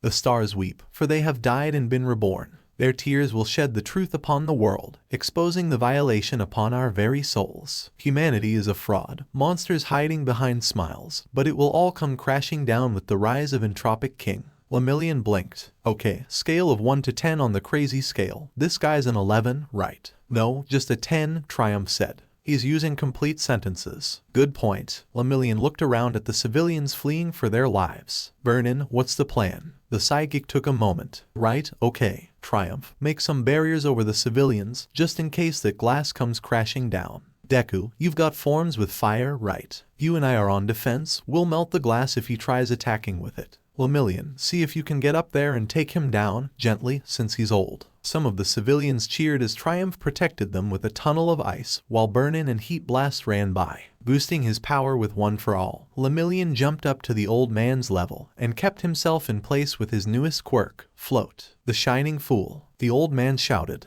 you do not know the corruption you embody. Your light only blinds the world to the truth. Sorry, sir, but I really don't know what you're talking about. Lemillion drew back his fist. I'm afraid I'm going to have to knock you out, and then we'll get you some help. No, I cannot be silenced. The world must be warned before it is too late. The old man hopped off his sphere and took a smaller piece of glass with him. The rest of the sphere sprouted writhing tendrils of glass that tried to smash Lemillion, but with permeation active, they couldn't even touch him. Before the glass construct could hurt anyone, Heat Blast melted it to molten goo where it fell to the street. I've got this, Lemillion. Stop him. The old man's eyes went wide when he saw Heat Blast. Embodiment of lies. You who hold the truth that only I have seen. You carry the star's corruption, and must be stopped. You are just as wicked as the entropic king. He tried to summon the glass from the street, but his quirk wouldn't allow him to control the molten glass. With only a little glass available, he threw a thin javelin right at Heat Blast's head. However, the intense heat turned it into a splash of molten liquid that Heat Blast easily wiped off. Before the old man could try again, Lemillion knocked him out with a quick chop to the neck. Well, that was fast, Burnin complained. I didn't even get to do anything. Still, you kids did great, no injuries, and the only damage came from all that stolen glass. And that wasn't even our fault. Lemillion and Triumph looked pleased with the results, but Deku, now human again, was concerned. He kept thinking about the old man's ravings. To him, it sounded like he had somehow known about the true origins of quirks, and of the crisis. That should have been impossible, but well, he would call Ben and see if he could get some answers. Well done, all of you, Sir Night Eye said, his sudden appearance enough to make Deku yelp. It's not often I'm too late to assist, but I am pleasantly surprised. Sir, I thought you'd still be a ways off, Lemillion said as he handed the old man off to a pair of police officers. We got the alert about a villain attack as soon as it started, Endeavor said, arms crossed. At my best speed, I was able to get us here quickly, but it seems this old man wasn't too much of a threat. Good work. But we aren't finished, Night Eye added, gesturing to the street. Though it is only ice, it is still an inconvenience. You can speed up the process by melting it down. That shouldn't be hard for you, Triumph said to his father. Endeavor smirked. I didn't create all that ice. I just got here, you should clean up your mess. Triumph stared at him. Are you kidding? When have I ever been kidding? Good point. Triumph grabbed Deku by the shoulder and dragged him off. Come on, let's get rid of this ice. Wait, why me? Deku asked as he flailed about. Because I want to get this done before dinner, now hurry up. Later that night, Midoriya was in his dorm room, nervously pacing as he spoke on the phone. Anyway, that's what I heard from the guy, and the things he said just lined up too well with what happened. On the other end of the line, Ben sighed. Honestly, kid, you'd be better off talking to someone who actually remembers what went down. I know that crisis happened, and I was there for the final fight, but everything before that is a blank. Sometimes, I have trouble remembering it happened at all. He sighed again. Okay, this is only a theory, but it's possible that someone with a deeper connection to that kind of cosmic stuff might know if something changed in the multiverse. You said that he was acting crazy, right? Maybe the truth broke him. Midoriya winced. I don't like that. I never said it was a happy theory. Just a theory. Then paused. Any other questions? Well, did Jen ever point out things that are different from before the crisis? Paradox said that some stuff might have changed, and I've noticed a few little things. Nothing too serious, Ben said. Just some little stuff, like someone who's left-handed when they used to be right-handed. That sort of thing. How about you? One of my friends cut her hair. I remember her talking to us about it before the crisis. But when it finally happened, no one else remembered that conversation. Sui's new shoulder-length hair still threw him off. And another of my friends changed her hero name. And everyone remembers that conversation except me. But apparently, I was the one who helped her settle on the new name. Yeah, that sounds about right. I think Jen's been having moments like that, but she's keeping it to herself. If you need to vent to her, I can make sure she calls you. No, it's fine, just weird. Midoriya finally sat on his bed. How are Gwen, Kevin and Julie? Ben paused again. They're adjusting. Everyone they knew is dead, and I know from experience how much that hurts. It's been 30 years, and I still have bad days, and it's fresh for them. Now it was Midoriya's turn to sigh. You know, sometimes I miss the days when I was quirkless, and I didn't know world-shattering secrets. My life was simple. When was that? Almost 2 years ago. And now you know that quirks come from alien DNA, you've traveled through the multiverse, and you've got a girlfriend. The third point made Midoriya do a double take. What does that last one have to do with anything? Kid, you're a teenager. Having a girlfriend is a big part of your life, and if it isn't, you're gonna stop having a girlfriend real quick. Now, Midoriya was sputtering, and Ben laughed. Izuku, this will be weird, but unless something becomes dangerous, my advice would be to let things play out naturally. Okay, Midoriya sighed. At least I'm getting experience with rolling with unexpected things. Kid, you've been getting experience with that since you started turning into aliens from another universe. There was a muffled voice in the background. Uh-oh, gotta go. I just heard Kara say she was going to make cookies for our new house guests, and the last time she baked, she almost burned down the house. Before Midoriya could respond, Ben hung up. Midoriya sighed and rested his head on his desk. I think I need a break. Had he leaned back, he might have spotted the tiniest glint from the surveillance drone that had heard everything he'd said. You're sure this is correct? Yes, Director. We have the audio recordings and transcripts. How many people have had access to either? Other than you? 3, including myself. All right, get yourselves over to Division 1. You'll have your memories of today wiped, and you'll be back on the job tomorrow. Understood, Director. You're still here. Sorry, it's just is it true? I know I won't remember any of this, so I was curious. You're talking about the alien DNA and origin of quirks. Yes, it's true. You're one of the only people on the planet who know the truth. That's a lot to take in, which is why we snatch up as many people with memory erasing quirks as we can, before they get it into their heads to be heroes. It's so much easier to make anyone who stumbles onto the truth forget it all. Seriously, go get your brains scrubbed and then go home. I don't need you having a panic attack in my office. Thank you for coming in on such short notice, Hisashi, Yatsubashi said with his typically genial smile. Of course, sir, Hisashi said, wondering for the third time in the last few minutes if he'd accidentally grabbed the tie with a stain on it. You sounded quite urgent. Is everything all right? That is a tough question to answer. Yatsubashi rose from his chair and winced. Forgive me, I've been working rather hard lately, and I think I was starting to physically merge with my chair. Why don't we go for a walk, and I can explain the situation. Hisashi followed his boss through the Detonaret headquarters. Many other employees bowed respectfully at the CEO, and to Hisashi's embarrassment, some of them also bowed to him. You'll have to forgive their enthusiasm, Yatsubashi said. Many of them are fans of your son. How is he, by the way?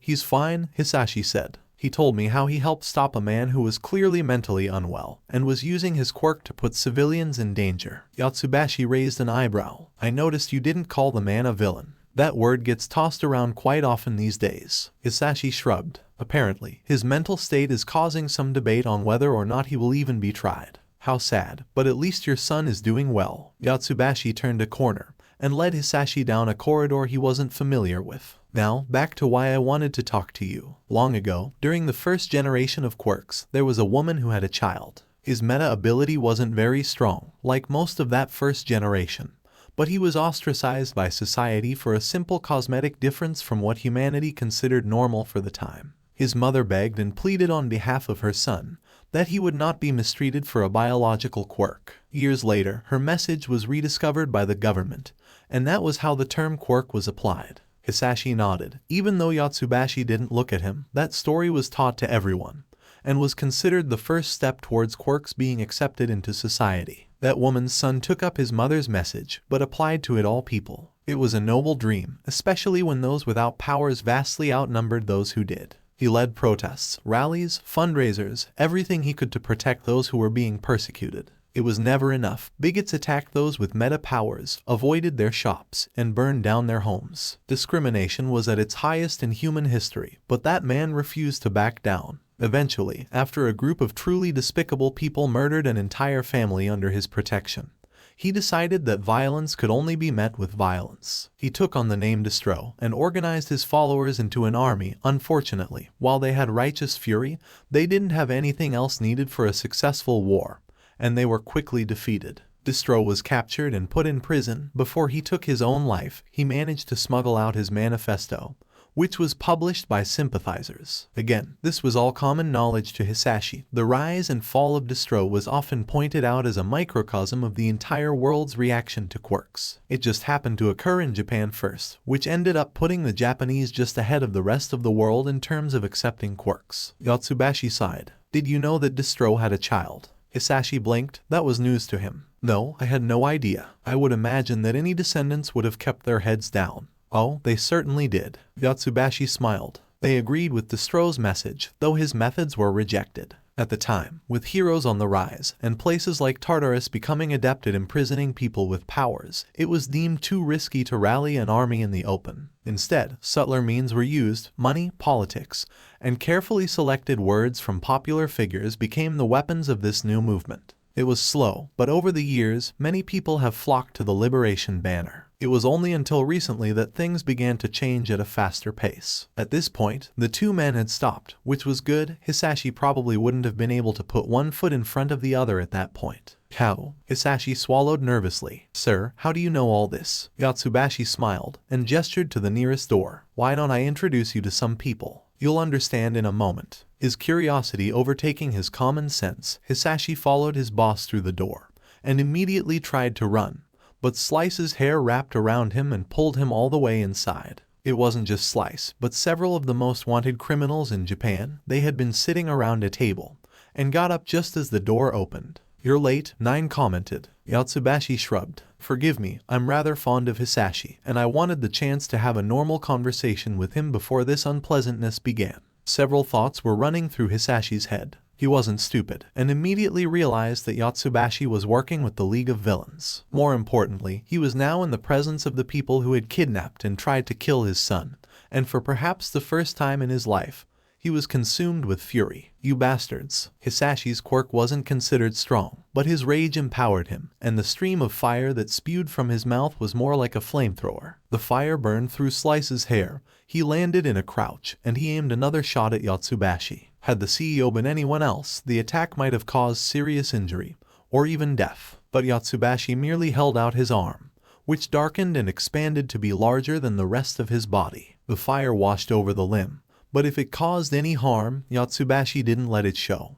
He merely brushed off some ash, while Chimera knocked out Hisashi with a quick chop to the head. Let's be careful with this one, Chimera grunted. The last time we abducted a Midoriya, it didn't end well. This one isn't nearly as powerful as his son. 9 glanced to the side and held out one hand. Stop. Just let me carve him up a little, Slice hissed, and her smoldering hair lashed about like a nest of cobras. Look what he did to me. It will grow back, 9 said. Besides, I'm sure Toga will get enough blood for both of you, right? Toga held up a syringe. Yep, don't worry, I won't kill him, but he's gonna be miserable for a long time. Slice grumbled, but calmed down. Fine, how long do we have to keep this guy? Anyway, only until he can't be used as a shield against his son, 9 answered. Toga, you'll have to keep up the facade that he's perfectly fine, just working hard. Can you fool his family? Toga grinned. Of course. Business guy here gave me tons of surveillance footage of Izuku's dad, so I know exactly how to act, even if I have to meet them in person. Good, then we're ready to begin the next phase. 9 turned to Yotsubashi. When is the strategy meeting taking place? 2 weeks, Yotsubashi said promptly. It will take some time to make up the appropriate excuses, but I'm positive that we can get the entire Paranormal Liberation Front gathered for a strike against the government by then.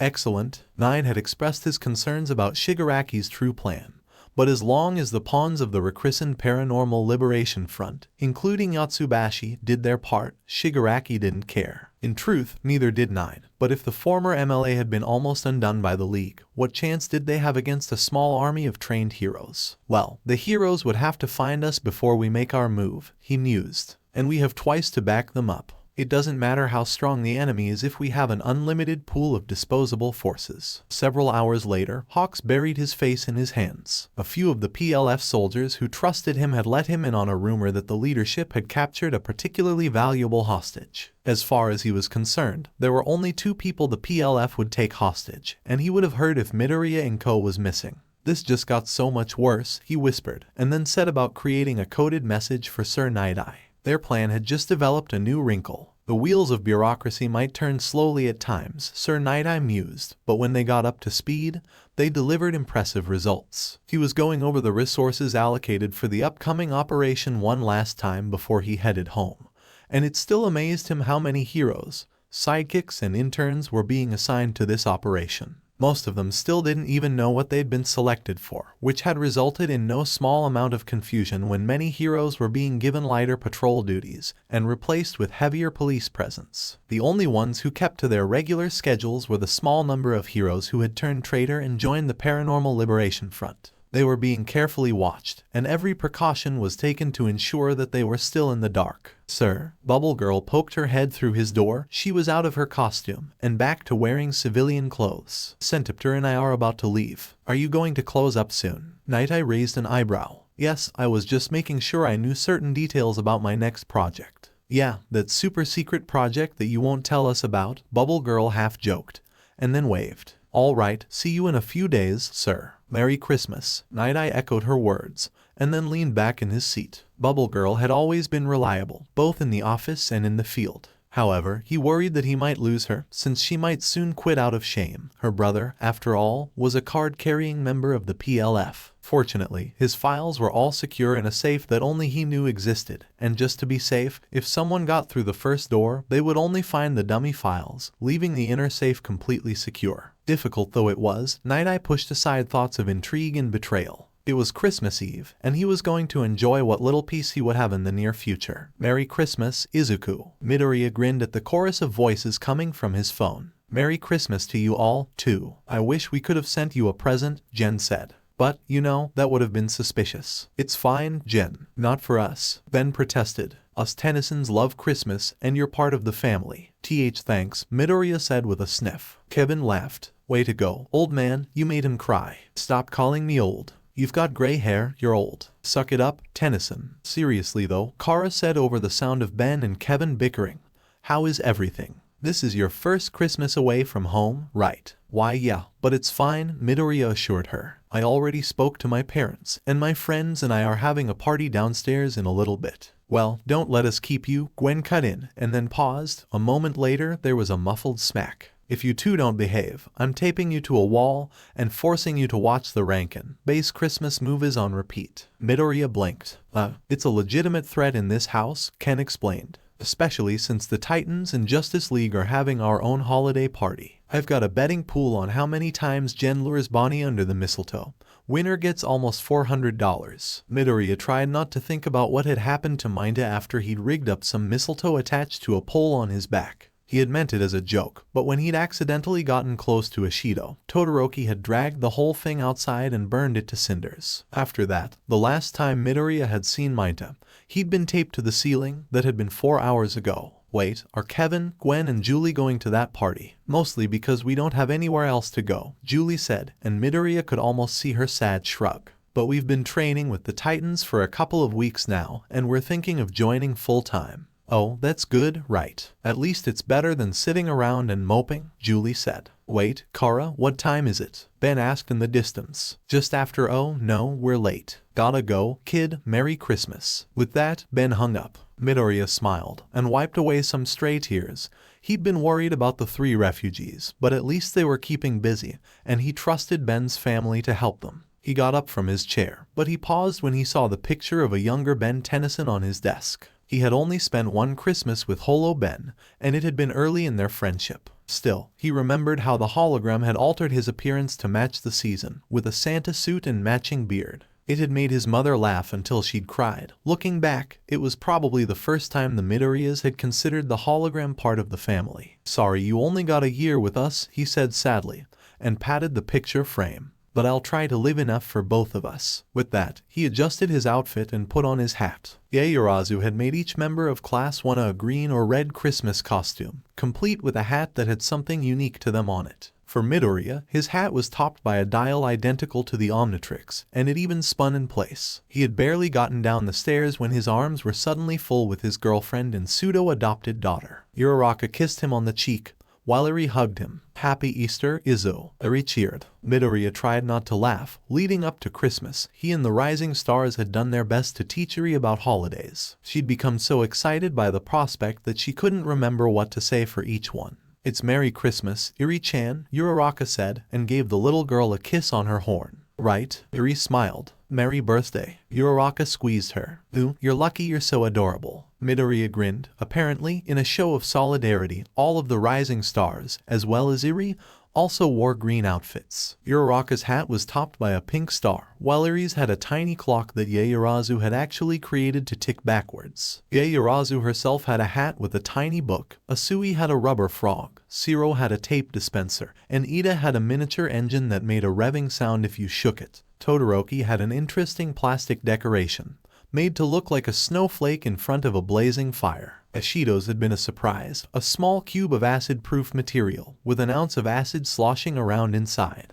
The three joined up with the rest of the class, who were all enjoying a banquet of delicious food. Even Bakugou was having a cordial conversation with Kirishima. Apparently, someone had taken pity on Mainta and rigged up a long straw so that he could drink eggnog from the ceiling, and Dark Shadow occasionally brought him some food. Eri wriggled out of Uraraka's arms and ran over to Yaoyorozu. Auntie Momo, thank you for the costume. Yaoyorozu cooed and patted her head. You're very welcome, Eri-chan. Eri turned to run over to Shiro and Asui, but waved back at her. Happy Hanukkah. Uraraka sighed. At this point, I think she's doing that on purpose. Yaoyorozu smiled. If that's the case, I think she's doing well. Her smile grew as she watched Midoriya scoop the little girl up in another hug, and then hand her over to Asui. Just so you know, I've made arrangements for that Christmas gift for you and Izuku. Uraraka's face went very red. Ah, really? I don't know why you're so embarrassed. It's not like you haven't stayed the night with him before. Uraraka shushed her, then frantically looked around to see if someone had heard. Judging by the wink from Gyro and the subtle thumbs up from Shoji, only they had. That was a special case, and Eri was there, Uraraka whispered. This is different. Yaoyorozu shrugged. It's as different as you two want it to be. That's up to you. I'm just making sure you have some time alone, right? Uraraka took a deep breath. Thanks, Momo. Of course. Yaoyorozu gave her a hug. You two deserve to be happy. Aw, that's nice. Both girls jumped and looked up. They glared at Mainta, who was still taped to the ceiling. What? It's not my fault you two forgot where I was. Yaoyorozu's eyes narrowed, and one hand started to glow, but Uraraka stopped her. He's right, that one was on us. Uraraka looked up at Mainta. If we let you down, will you promise to behave? Considering how many people have threatened to kill me, I think I will. Mainta's expression turned pleading. So, can I come down? Please, I kinda need to pee. Yaoyorozu sighed, and then created a billhook to peel Mainta free. She even placed him on the ground with polite gentleness. Thank you. Mainta bowed, and then dashed off to use the restroom. Merry Christmas. That's the closest I'll ever come to being nice to him, Yaoyorozu muttered. Uraraka shrugged. It is Christmas Eve. Did your heart grow 3 sizes this day? Only when he stays 3 times the distance away. Okay, fine, we should change the subject before you get a lump of coal. Uraraka smiled when Gyro started playing some classic Christmas songs, and Eri dragged Midoriya to the center of the room to try and dance. Some of the class laughed, but not to be mean, Midoriya still looked a little embarrassed, so Ashido dragged Todoroki over to dance nearby. Aw, that's so sweet. Yaoyorozu had to agree. Are you having second thoughts about tonight? Nope, not letting myself think about it, Uraraka said firmly. If I do, I might chicken out. You never told me why you're so determined to do this. Uraraka sighed. Think about all that's happened this year, Momo. Part of me is terrified that something might happen to one of us before I show Izuku just how much you love him. Yaoyorozu finished, and gently hugged her again. I think he already knows. Uraraka smiled at her, and then at Midoriya, who was now laughing at the antics going on around him. Yeah, but I still want to show him. Outside the Wanna dorms, All Might watched with narrowed eyes at the partying students. He was simmering with anger, partly at himself for being so distrusting, but mostly at the boy who had them all fooled. All he wanted was to kick in that door and drag Midoriya away from the rest of the students. I can't, he told himself, not yet. Those children are all convinced that young Midoriya is going to be an amazing hero. Could any of them be in league with him? I wouldn't put it past those closest to him to be swayed to his cause, and the rest of his class certainly trusts him. Well, except for young Bakugou. That last thought brought All Might up short. Young Bakugou, huh? As if the universe heard him, the door opened, and Bakugou stomped out. It was cold outside, but it had been a warm winter, so there was no snow, which explained why he wasn't wearing thicker clothing. As soon as bakugou saw the retired hero, he stopped. All Might, what the hell are you doing here? All Might puffed himself up into his muscle form. He wanted to seem more confident, and bakugou seemed more willing to listen if he looked like the hero he'd idolized. Ah, young bakugou, I was just taking a walk, getting in a little winter exercise, but I was just thinking about you. Do you have a moment? Bakugou glanced back at the dorms, then shrugged. Yeah, sure. The losers in there are just losing their shit over Eri. Only so much of that crap before I get diabetes. All Might nodded, and made a mental note about Eri. She might be a vital piece in the plan that was slowly taking shape in his mind. I understand. Even I sometimes need a break from overwhelming positivity. Say, young bakugou, what are your thoughts on young Midoriya? Huh? Bakugou scowled. What do you want to know about Deku? All Might waved the question off. Oh, never mind. I just realized that I probably know more about him than you. However, there is a matter that might occur that has much to do with him, and I was hoping that, should the worst come to pass, you would have my back. Bakugou raised an eyebrow. Since when do you need backup? All Might paused as he considered how to approach the volatile young man. With a puff of steam, he reverted to his skinny form, and put a hand on bakugou's shoulder. Since I was so injured that I was reduced to this. He leveled a steady gaze at bakugou. If things happen as I fear they might, I need someone who isn't quite so enamored, shall we say, with young Midoriya to stand at my side. You think I'm good enough for that? Ah, there it is, All Might thought. Young Midoriya has outclassed him so many times, and he's desperate for validation. Absolutely, he said, and held out his hand. Just be ready when I call, young bakugou. You got it, All Might. Later that night, Midoriya was just about to go to sleep when he heard a knock on his door. He opened it, and saw his girlfriend nervously shifting in place. Hi, Ochako, what's? I love you, Uraraka blurted out. In any other situation, Midoriya would have turned into a shocked, blushing mess. Instead, his blood went cold. In that moment, all he could think about was how she had already said those words, in a time that no longer existed. She had died not long after saying it the first time. Midoriya opened his mouth to speak, only a sob came out, followed by tears. He reached out with trembling arms. When his hands touched her arms, he first acted like she would shatter, but when she didn't,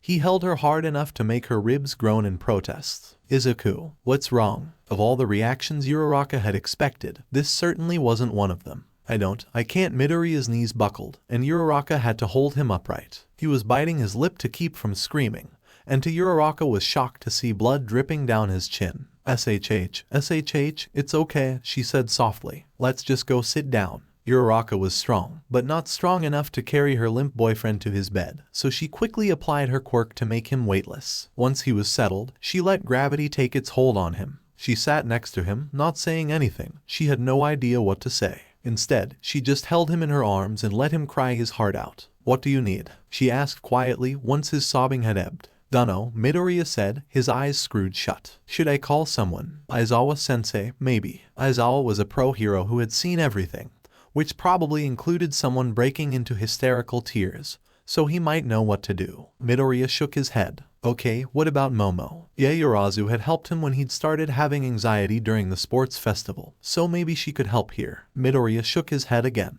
Well, I could call Mina. Aside from Uraraka herself, Ashido was the most protective of Midoriya and would do anything to put a smile on his face. To Uraraka's surprise, Midoriya jerked back like she'd slapped him. His eyes were wide, and he looked on the verge of total panic. Okay, not Mina. Uraraka gently pulled Midoriya back into her embrace. What the heck did Mina do to freak him out this much? Midoriya coughed, then rubbed his eyes. I don't know. All right, 3 words before he stopped. It's okay, Uraraka said gently, like she was talking to a spooked animal. We don't have to talk if you don't want to. Midoriya nodded shakily and leaned into her. He kept crying, but it wasn't the uncontrollable sobs from a minute ago. It felt like he was just letting it all out now. Eventually, Midoriya tired himself out and fell asleep in her arms. Riley, Uraraka thought that this wasn't how she'd planned this night to go. Instead of something romantic, she was holding her clearly traumatized boyfriend, whose tears had left her with a soaked shirt. And the worst part was that she had no idea what would happen next. The other rising stars had been fully prepared to tease Uraraka and Midoriya as soon as they saw them the next morning.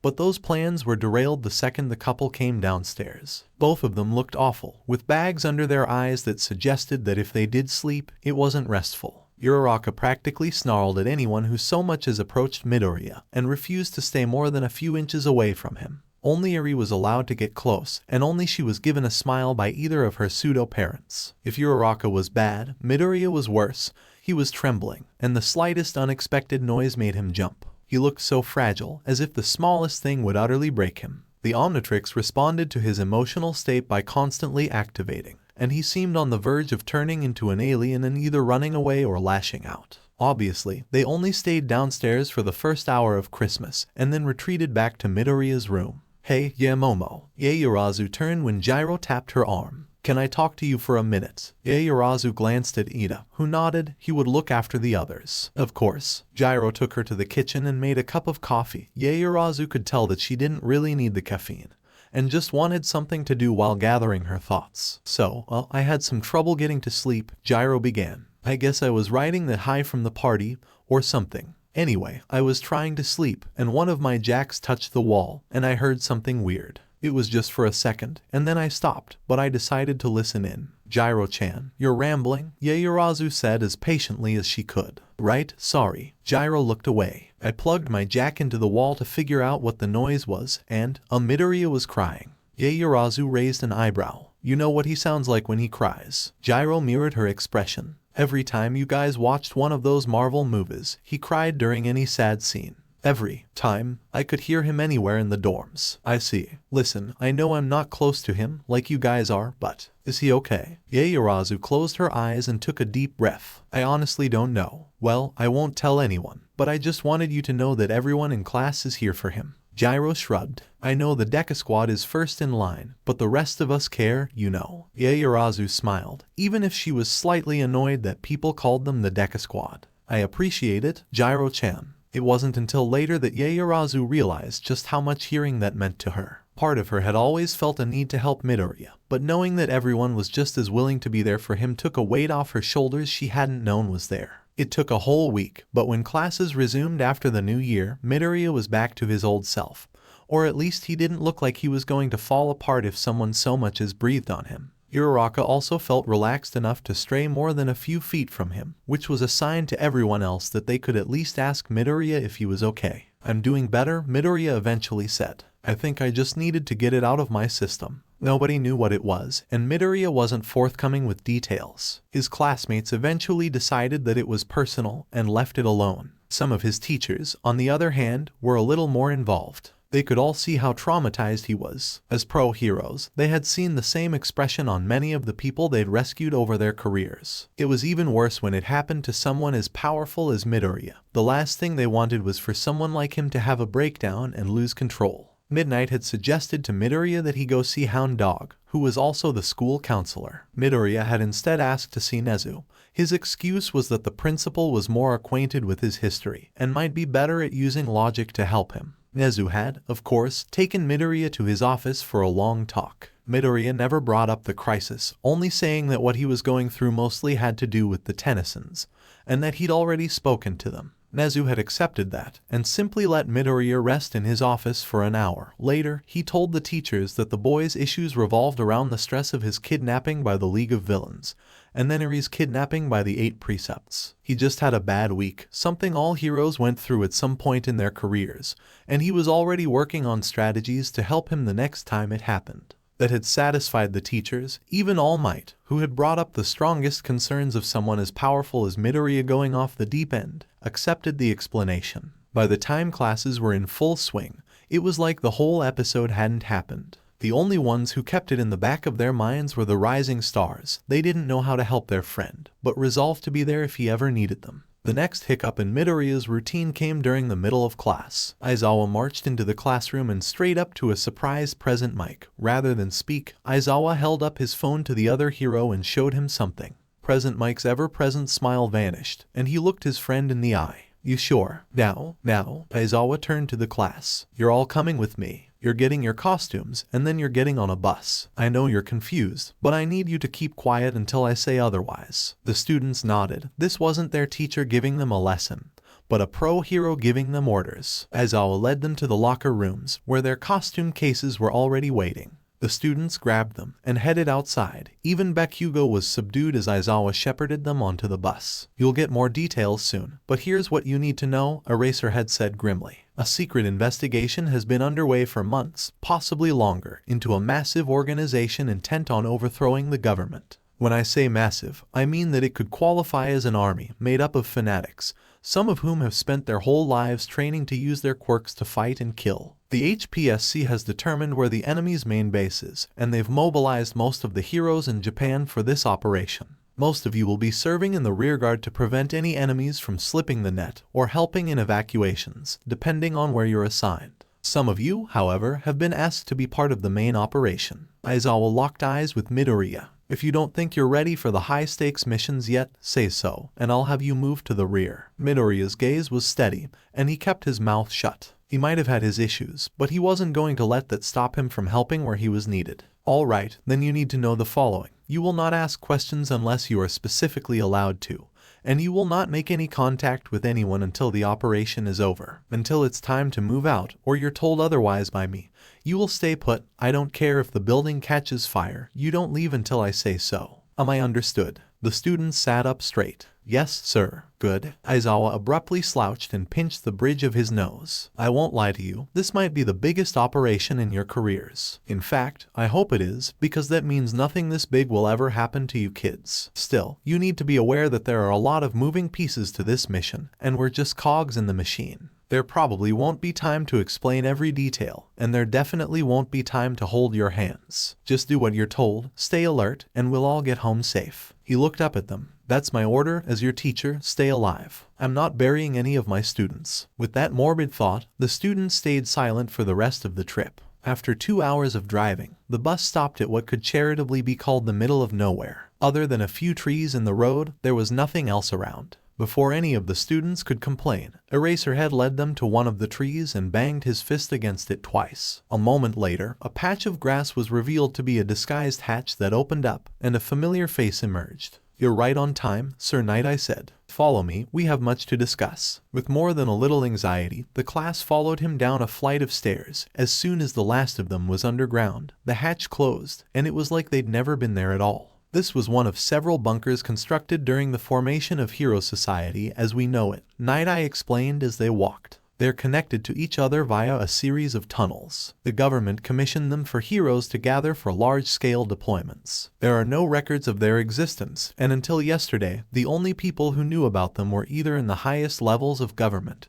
or the HPSC, passed down by word of mouth. Now, most heroes in the country are aware, but will have to sign non-disclosure agreements if they want to keep their jobs. Midoriya was so fascinated by this revelation that Ida and Ashido had to grab his arms to make sure he didn't fall down the stairs. He wished he had a notebook with him, even if it was unlikely that he'd be able to keep it. The stairway led to a wide chamber, which was already filled with heroes and psychics, as well as students, including Class 1B, along with some from Ketsubatsu and Shiketsu. The heroes were all in costume, but the students still wore their school uniforms, and had all been herded close to one wall. Midoriya made a rough estimate, and figured at least 300 people were gathered for this operation, and Night Eye's words from earlier suggested that there were other such locations, perhaps with just as many. What really bothered Midoriya was how tense everyone was. Normally, heroes like to project an aura of confidence, even to other heroes, but there were no smiles today, just grim determination. Hey, guys, Tetsu said quietly as the other class walked over. We figured you'd be part of this, but Vlad King said you'd be taking a different route. Midoriya wanted to ask if he knew what was going on,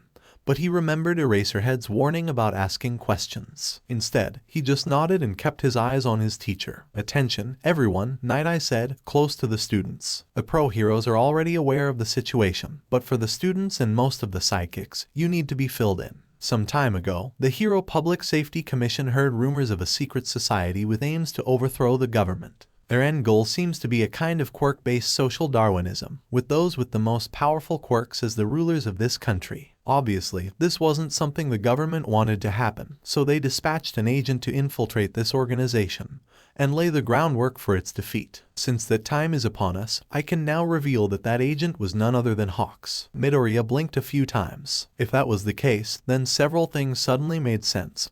Hawk's refusal to take him on for his first work study, and his evasiveness about his recent cases. Still, part of him was proud that his mentor was instrumental in such a massive operation. Despite being a member of this conspiracy, Hawks was not fully trusted and was under constant surveillance, Night Eye went on. As such, it was difficult for him to report to his handlers, and he couldn't be sure who to trust. He eventually reached out to me, and I was able to covertly brief those I trusted. I also worked with the police to root out sympathizers and traitors. This included over 30 heroes, and nearly twice as many sidekicks. Once we were sure who was truly on our side, we began creating a plan to take down this meta-liberation army. Those of you who know your history might recall that a similar name was used by a man named Destro. Until recently, the MLA was led by his distant descendant, codenamed Redestro, otherwise known as Yatsubashi Rikiya. Midoriya was shocked to learn that heroes had thrown their lot in with insurrectionists, but once he heard the identity of Redestro,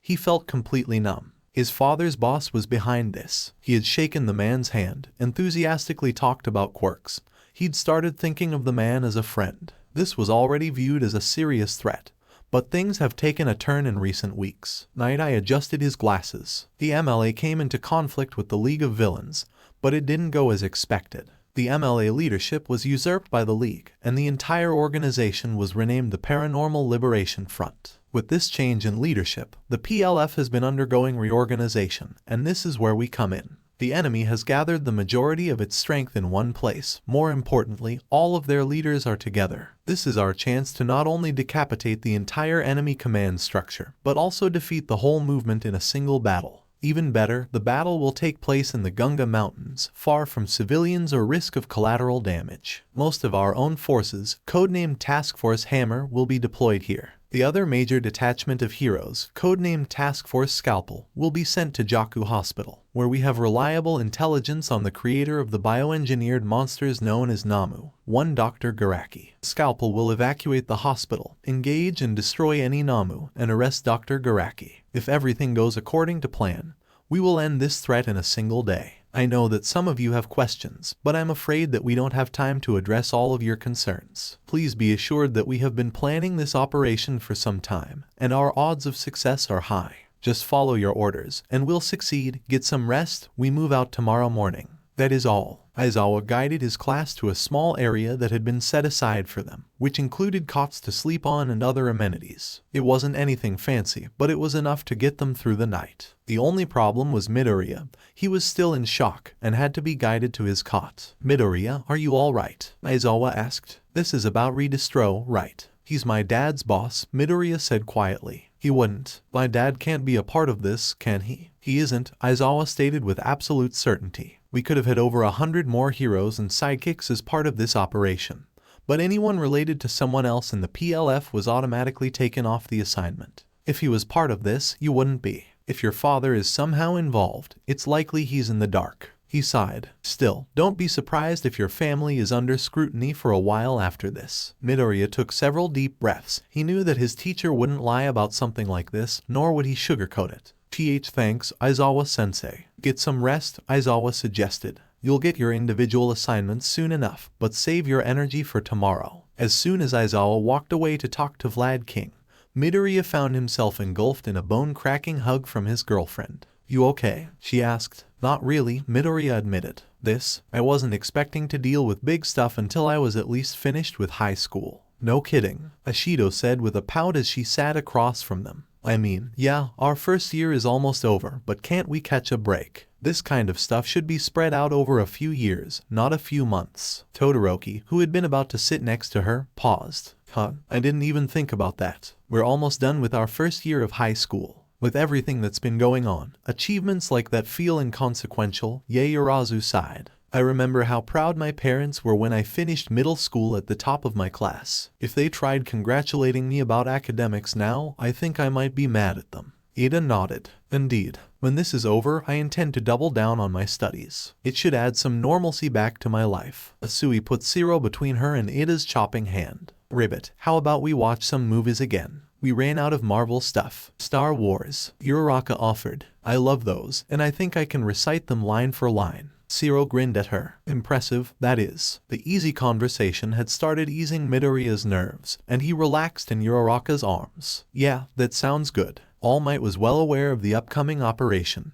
Even if he wasn't able to take part, he could still use his muscle form for an hour, but even at his current best, he was at barely 20% of what he could have done in his prime. That was one more reason why he'd volunteered to watch Eri for the day. All the other teachers are out in the field today, he'd told Nezu, and between managing logistics and running the school, you just don't have time to watch young Eri today. It spoke volumes of how stressed Nezu was that he didn't even think about accepting All Might's offer, and sent him off to Eri's room. As a teacher, All Might had access to Eri's progress reports, and he was aware of how much control she now had over her quirk. With everything about to happen, it was now or never. "Hello, young Eri," he said with a smile. The little girl looked up from her drawing and waved shyly. It was so adorably innocent that All Might's resolve nearly faltered. "Hi, All Might. Did you see Izu and Choco today? They didn't say goodbye." The mention of Midoriya banished All Might's reservations. Unfortunately, something came up that required all the hero students. They should be back by tomorrow or the day after. Okay. Eri nodded and returned to her drawing. It said something about how much faith she had in her guardians after the 8 precept raid that she wasn't worried.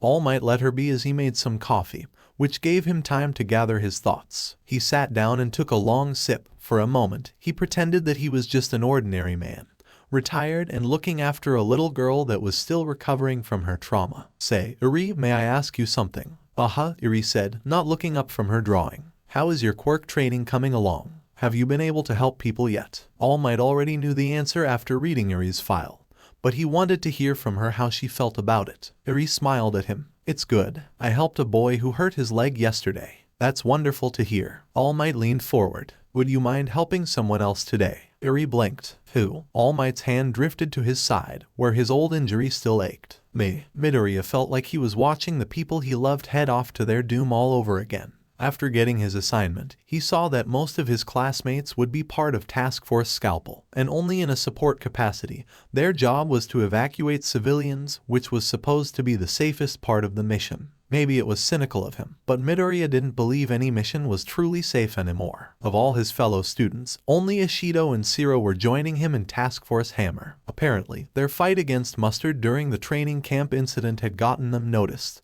and the terrain in the mountains was similar. At least Ishido and Shiro only had to worry about catching any enemies that tried escaping the battle. If things went well, they wouldn't need to do anything but keep watch. For his part, Midoriya was joining the first wave. After his fights against Overhaul and the Talking Namu, it was decided that he had the skill and power to be thrown into the deep end. He took solace in knowing that he wasn't the only first-year student on the front lines. Yurashi and Asa of Shiksu was also there. Between the two of them, their role was just to clear away as many of the basic soldiers as they could. After that, they would provide backup to any heroes that looked like they were in trouble. Midoriya tried to focus on what he was going to do and not worry himself sick about his friends. It was more difficult than he wished it was. "Stay safe," he said, after giving Uraraka a hug. "We'll do our best," she promised, and kissed him on the cheek. "When we get back to school, let's watch those movies." "Definitely." Midoriya looked at the rest of his class and smiled. "Watch out for each other." To his surprise, Bakugou was the first to respond. "Yeah, like I'm gonna let anyone die on my watch, Deku." No future top hero would have that shit on his record. Despite everything, Midoriya chuckled. "I'll hold you to that." A hand landed on Midoriya's shoulder, and he jumped. He looked up at Sir Nightai, who nodded at him. "As much as I wish you didn't need to be part of this operation, Midoriya-san, we must move out." "Alright." Still, Midoriya gave his friends one more smile. "See you later." Dr. Garaki walked the halls of Jaku Hospital, smiling and making idle chit-chat with the doctors and nurses that he encountered. To the people working at the hospital and the patients alike, he was a kind old man with a passion for keeping up to date on all the newest innovations in medicine. He was beloved for his dedication to his job and those under his care. Had anyone known what he was really like, even the most ardent follower of the Hippocratic Oath would have slit his throat. In reality, Garaki was every bit the mad scientist. He was brilliant, yes, but he had absolutely no morals, and would stoop to any low to satisfy his curiosity. Garaki had tortured and mutilated thousands of people across his unnaturally long life, and if he was ever taken to court,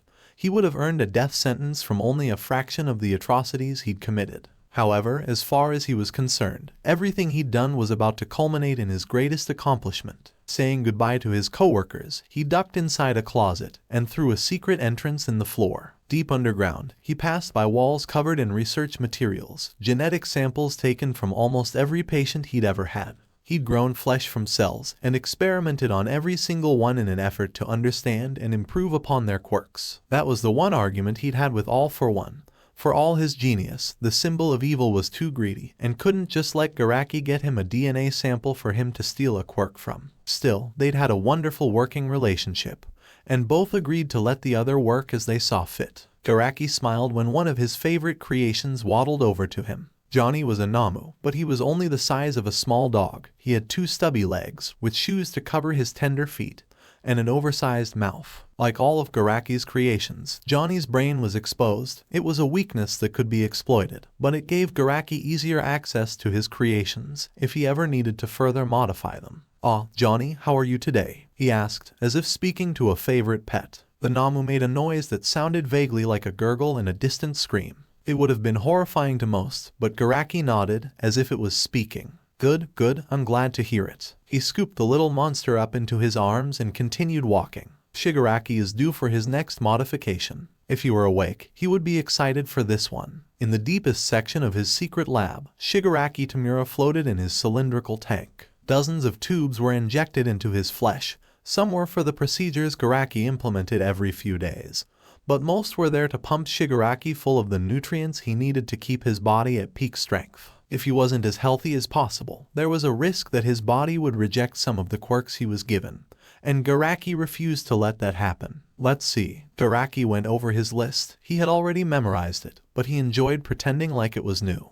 Yes, first is comprehension, and then the next round of amplification quirks. Garaki took a sample from a shelf and looked at it fondly. Comprehension was a simple quirk. By itself, it allowed the user to understand the physical makeup of whatever they touched. Interesting, certainly, but nothing too flashy. However, when combined with overhaul and creation, the only limit would be Shigaraki's imagination. And that was before all the enhancement-type quirks Garaki was adding, not to mention the other powers. Garaki cut off a small piece of his sample and placed it in what he called a quirk strainer. It peeled away all the non-essential parts of the material, until he had a pure sample of a single section of DNA, the quirk factor. He could have maintained containers of just the quirk factor, but he'd discovered long ago that it was easier to keep a larger biological sample intact. He took the purified essence of comprehension and loaded it into Shigaraki's tank. He watched as the fluid traveled down the tube and into Shigaraki's neck. Johnny mewled, and Garaki glanced over at the monitor the little Namu was standing by. Oh, darn, he's becoming unstable again. Time for another dose of frog and tape. Those 2 quirks had been a stroke of good fortune. Both had stabilizing elements that worked brilliantly together, and applying regular doses of those quirks into Shigaraki's system kept him from coming undone. Normally, he would have only needed to give Shigaraki those quirks once, but every time Garaki added more quirks, the stabilization had to be started all over again. Garaki was a man of science, but even he sometimes wondered if there was some guiding hand at work. He had theorized that this work was possible, but even with All for One's data from the satellite, there were just too many pieces missing. Then came Shigaraki, a man with the same lack of morals as Garaki, and access to a bumper crop of quirks to help his research along. His only regret was that All for One had been too damaged to risk trying this on him. Then again, he never did truly believe in my artificial god project, Garaki thought. It was much easier getting Shigaraki to agree. All I had to say was that it was a contingency plan from his master, and he jumped at the chance to become all-powerful. Johnny squawked again and carried over a phone in his mouth. The Namu was shivering, and Garaki raised an eyebrow until he saw that the phone was vibrating. He took the phone and held it to his ear. "What is it, Nine?" he asked crossly. "I'm busy. I need an update on Shigaraki," Nine said, wisely getting down to business. "The PLF has been asking about their leader, and our hold over them is not strong enough to completely function without him." Garaki sighed. He was often called about this exact issue. "If you're asking when he should be up and about, my earliest estimates haven't changed at least 2 more months. As for when he'll be at full power, that is more difficult to say. He'll need regular appointments with me, but I believe that the closer he gets to completion, the longer he'll be able to stay out of my lab. I suppose that will have to do." Nine paused. "And what about me?" Now Garaki smiled. Don't worry about that, my friend. My work with Shigaraki has opened new possibilities to explore. I might have a more potent healing quirk for you very soon, And even if that venture fails, I think I've narrowed down a possible donor for you that will suffice. I will hold you to that, doctor. With that, 9 hung up. Garaki huffed and returned to his work. He could have at least said thanks. Zero could be scarily observant when he wanted to be. Maybe it was because he had to constantly be aware of spots he could use his quirk on when he was swinging through the air, or maybe it was a natural talent. Either way, he often noticed things, but he usually kept it to himself unless it was necessary. Until now, he had seriously thought it was about to be necessary. Ever since Christmas, he had been worried about Midoriya. True, so was everyone else in the Rising Stars, but a small part of Zero had never forgiven himself for not doing something to help when Midoriya had been kidnapped by the League, and he was always on the lookout for a chance to make amends. In his mind, if Midoriya's anxiety got any worse, he would go straight to Aizawa and convince him that Midoriya wasn't fit for this mission, at least until he got help. He had been about to do just that when they'd headed off to Gunga, but once they were on the move, it was like something had settled in Midoriya, and now he walked with grim determination. There was no worry or hesitation. He was focused and ready for whatever was coming. Now that he apparently didn't need to worry about his friend, Zero started worrying in general. This was the biggest operation he'd been part of, and even if he was in a rearguard position, it was still going to be one hell of a day. He should have been more used to the anxiety after the 8 Precepts raid, but all Zero could remember of that had been his fury whenever he had been kidnapped. There was none of that here, then. It had been personal. Ashido got his attention with a gentle nudge. "You good?" "I'm not sure," Zero admitted. "How about you?" Her smile was shaky. "I feel like I've had 6 cups of coffee and not enough sleep. If that's how I'm like when I'm in the back lines, I'm not sure how I'll do if I ever get sent to the front." Zero sighed. "Yeah, like Izuku." Ashido bit her lip. "Actually, he seemed okay when I saw him a minute ago." "You think he's just hiding it?" "What, Midori hiding how he feels?" Ashido gave him a look. "That'll happen when Tenya stops doing his hand choppy thing."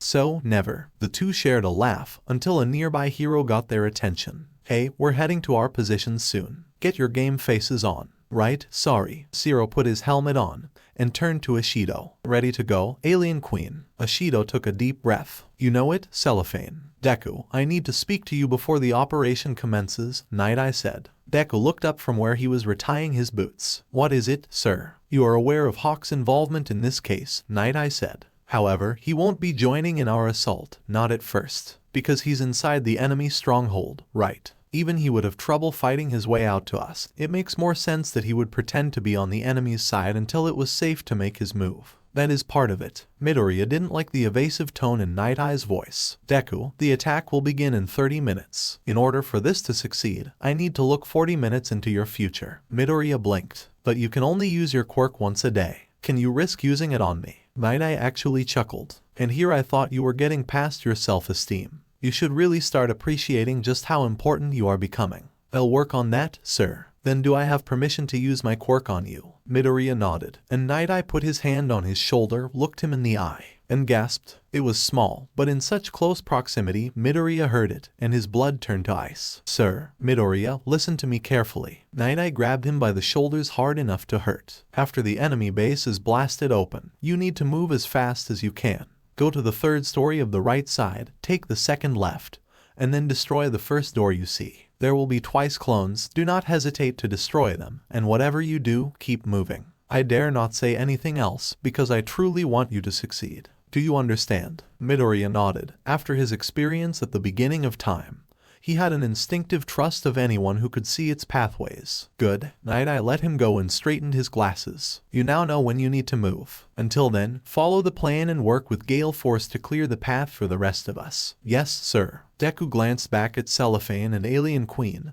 They were already heading to the rear lines, but they noticed him looking at them, and they gave him a quick wave. He took a deep breath. If he was going to be a real hero, he had to trust that his friends could handle themselves. "This is fucking stupid." Ground Zero couldn't cross his arms with his gauntlets, so he settled for cracking his knuckles as he paced. "We should be part of the attack, not babysitting a bunch of civilians too stupid not to follow the goddamn evacuation orders." Even if it physically pained her, Genesis agreed with him. An evacuation order had been sent out to phones and television sets for over half the city, but according to some tech-savvy heroes who monitored such things, several hundred civilians hadn't heeded the warning. The problem was that the order had been phrased as a drill in order to not cause a panic and to not alert the villains. Most drills were taken with some humor by people, since there hadn't been a need for such an evacuation since the rise of All Might. Even the battle at Camino hadn't shaken enough people from their stupor, since there hadn't been enough time to actually send out an evacuation order. As Genesis and several other students went from door to door, she wondered if All Might had inadvertently caused this. Before his meteoric rise through the ranks, people might have been more scared of villain attacks, but at least they followed the evacuation notices so that heroes could focus on stopping the disasters before things got too bad. This apartment complex is almost clear, Ribbit, Froppy reported. I think that's our whole sector done. Genesis went over their assignment in her head and nodded. You're right. We should head back to the rearguard position and await further orders. Hey, Ponytail. Ground Zero sneered at her, but there was none of the usual bakugou hostility. I need to talk to you and the rest of Deku's friends when this whole thing is over. Genesis raised an eyebrow. Despite her best attempts to be professional, there was a part of her that loathed bakugou, not just for the years of torment of someone she loved, but also the constant disrespect he had shown to her and everyone else in their class. Despite this, there was something deadly serious in his eyes that stopped Genesis from brushing him off. I'll be waiting, she said evenly. For now, we should stay focused on the task at hand. Ground Zero scowled. Yeah, back to getting these goddamn sheep to move. Still, he looked up at the apartment complex across the street. I'll go to the top and work my way down. Genesis glanced at Uravity, who had overheard that last part and nodded. We'll work our way up and meet you halfway. For a moment, Ground Zero looked impressed. We jump out the middle window. At least that'll be fun. For him, maybe, Genesis thought to herself. Ochako will have to carry me. Not exactly the most dignified way to exit the building, but at least I won't just be standing around. Personal gripes aside, Genesis couldn't help but glance back at Jaku Hospital anxiously. It seemed innocent enough, but knowing that that was the source of the Namu threat made it loom menacingly in her eyes. Suddenly, she was much less frustrated with not being allowed on the front lines. She was no coward, but she was honest enough to know that she wouldn't do much if a Namu blitzed her. Still, her pride made her scowl. I wish I could at least watch the fight. I kinda wish you weren't here for this, Golden Boy, Gran Torino huffed. Lemillion glanced down at him. Why, this is exactly why I became a hero. Technically, you're still a student, the old man reminded him. I don't care how flashy you make your costume, you're just a kid. Hey, I like my new costume. Melissa designed it for me. Lemillion put his hand protectively over his chest, where a golden M sat proudly. He had also simplified his costume,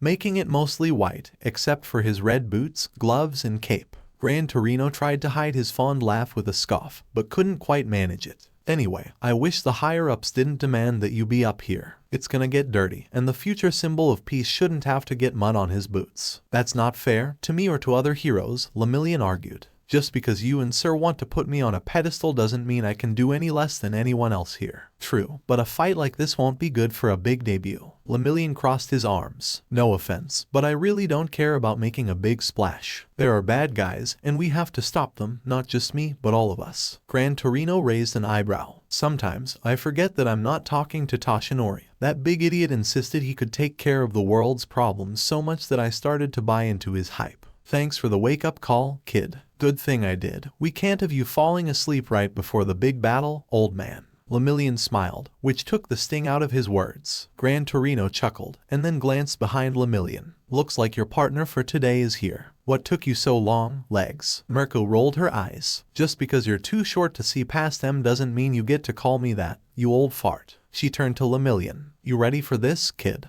You know what to do, right? Lemillion nodded. You and I are going for Dr. Garaki. Satellites have picked up way too much heat underground that's normal for a hospital, so there should be a lab there. We go in, catch Garaki, and hold our position until Endeavor's team catches up to us. Mirko raised an eyebrow. And, Lemillion sighed. And if things get too intense, I am to use permeation to get to safety. Good kid. Mirko nodded. I get that you want to help, but none of us pros want a dead kid on our conscience. If you were in our position, you'd feel the same way. As much as he wanted to argue, Lemillion knew she was right, and he worried how he'd feel if and when he had sidekicks and interns of his own. Okay, hey, you're not the only one all disappointed, Mirko said. I was supposed to do this alone, but someone upstairs thinks I need the help. Gran Torino scoffed. Or someone upstairs thinks the kid is ready for the big stuff. Fair enough. Mirko looked Lemillion in the eye.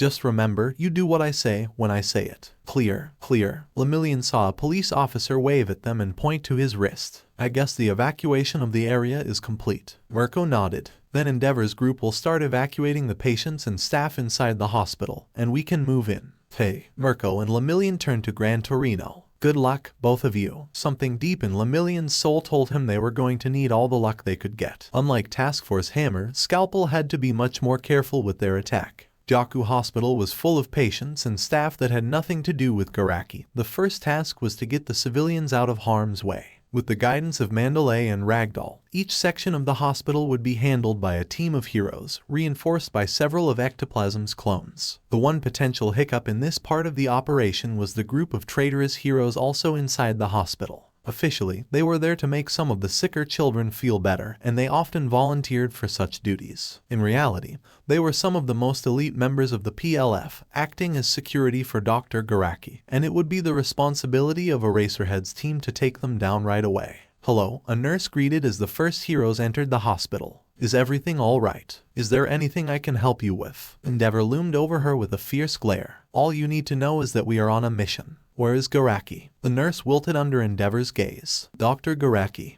He should be doing his rounds. I could page him if you want. No, just tell me where he is. The nurse pointed to her left. He's right there. Everyone whirled. Just as Garaki stepped out of a hallway, he froze like a deer in the headlights, and then spun on his heel and sprinted the way he'd come. Or, at least, he tried to sprint, but a man his age wasn't capable of more than a fast trot. Mirko, Lemillion, go. Endeavor's flames flared up. All teams, secure the hospital. Two blurs passed overhead. One was white, and the other was covered in crackling golden energy. Endeavor had never worked with Mirko before, and had only been on the periphery of a few of Lemillion's fights, but he was confident that their speed and power would be more than enough to catch the old man. With Mandalay guiding them, teams of heroes poured into the hospital. Their first duty was to evacuate the civilians, and they did their job well. Before 2 minutes were up, the lobby had been cleared, with only heroes and a team of traitors to block their way. One of the now former heroes stepped forward. He wore a costume of greens and blacks, with a wide-brimmed hat with a musical note stitched into one side. Endeavor knew this man. He was a little-known hero, but according to his file, he had been a member of the Liberation Movement since before he'd graduated high school. That's far enough, Endeavor, Whipcord said, his arms crossed imperiously. I cannot allow you to take the good doctor into custody. He is the key to our liberation. I don't care about your insane beliefs, Endeavor replied. You betrayed your fellow heroes and the nation you swore an oath to protect. As far as I'm concerned, you're just criminals that are in my way. Whipcord scoffed. We are part of something much greater now, Endeavor, and we are willing to kill or die to achieve our goals. Endeavor wanted to roll his eyes, but instead launched a stream of fire at Whipcord. The traitor rolled to the side and let out a sharp whistle, and nothing happened. Wait, what? Whipcord looked around in a panic, until he saw Eraserhead staring straight at him. You, thou, me. A moment later, Eraserhead dragged the other man over with his scarf and knocked him out with 2 quick blows. He then glanced at Endeavor. You should have let me handle them right away. Endeavor shrugged. He was annoying me. Eraserhead sighed, and then turned his attention to the remaining traitors. Last chance. Give up or get knocked out. The others were just as zealous as Whipcord, and they weren't stupid. They split up to divide Eraserhead's attention, but he countered by jumping back to keep all of them in his field of view. Endeavor stopped them from moving further by sending out a wave of fire to catch their legs. The burns weren't bad, but they were enough to keep them from running for a critical moment, which was all Tiger needed to bound over and knock them all out. The traitors have been neutralized, Endeavor announced over the comms. Continue evacuations. My team is going to back up Mirko and Lemillion. He barely took 2 steps before the hospital shuddered, and then the floor erupted as dozens of Namu burst out to attack. We may be delayed. Garaki swore under his breath as his single-seat, automated transport, otherwise known as a chair attached to a railing, zipped down the tunnel to his lab. He had grown complacent, and thought that if the heroes hadn't found him after all these years, they wouldn't now. The addition of the PLF's rogue heroes as security had only added to his confidence, and he was paying for it. He drew a tablet from inside his coat and quickly typed in some emergency commands. He had once chanced to keep his freedom, and it relied entirely on whether his greatest creations could hold off the heroes long enough. How the hell is he so fast? Mirko raged. I saw him get on a chair attached to some kind of railing, Lemillion answered. Rhetorical question, kid. Lemillion almost smiled, until he saw 5 pods emerge from the floor ahead of them. They popped open with a hiss, and 5 monstrous forms staggered out. Lemillion saw the exposed brains and instantly knew that he and Mirko had a problem. Heroes. A Namu with the trunk and ears of an elephant rumbled. Master woke us to see crush intruders like them. Another Namu, one with a body with female attributes, glared balefully at the heroes. Time for SS slaughter. Great, Mirko muttered, more of these talking freaks. If they're anything like the last one, this is gonna be one hell of a fight. Lemillion flexed his fingers and boosted one for all to 40%. We can't let them delay us for too long, we need to catch Garaki. Mirko laughed. Then you go on ahead. I know how to fight these smart ones now, and, look out. Even with one for all boosting his reflexes, Lemillion barely activated permeation in time. A fraction of a second later, and the female Namu's fist would have pulped his skull. He then jumped through her, pausing only long enough to sweep her legs out from under her. Are you sure I should leave? He asked. Mirko bounced over the elephant Namu, and kicked another in the face. Yeah, just hurry up and catch the bastard. That's the job, not a brawl. I'll keep him busy. Part of Lemillion wanted nothing more than to help Mirko in her fight. But the logical part of him knew that if Garaki escaped, it wouldn't matter if these Namu were destroyed. With that in mind, he turned to pursue the doctor. UWW won't get away. The tendrils around one Namu's head grew and lashed out, but they just passed harmlessly through Lemillion. He then vanished in a flash of golden light, and the Namu's tendrils were kicked with such force that they were torn off its head. You be bitch. Mirko grinned maniacally. Oh, I'm just getting warmed up. Who wants to die first? Sir Night-Eye looked at his watch and took a steadying breath. It's time. Cementos nodded and stepped forward. It was fortunate that the Gunga villa had plenty of concrete underground, because it gave him plenty of ammunition. With a grunt, a huge wave of cement moved like water and crashed into the front of the villa. There was the deafening sound of breaking plaster, wood and metal, followed by panicked screams. This is it. Night-Eye looked at Deku and Gale Force. Remember, sweep away the first wave and give us time to reach their base. All right. Gale Force slapped Deku on the back, nearly toppling him over. Let's get to it. Deku tried not to flinch at the other students' shout. It felt like he was dialed up to 11 at all times.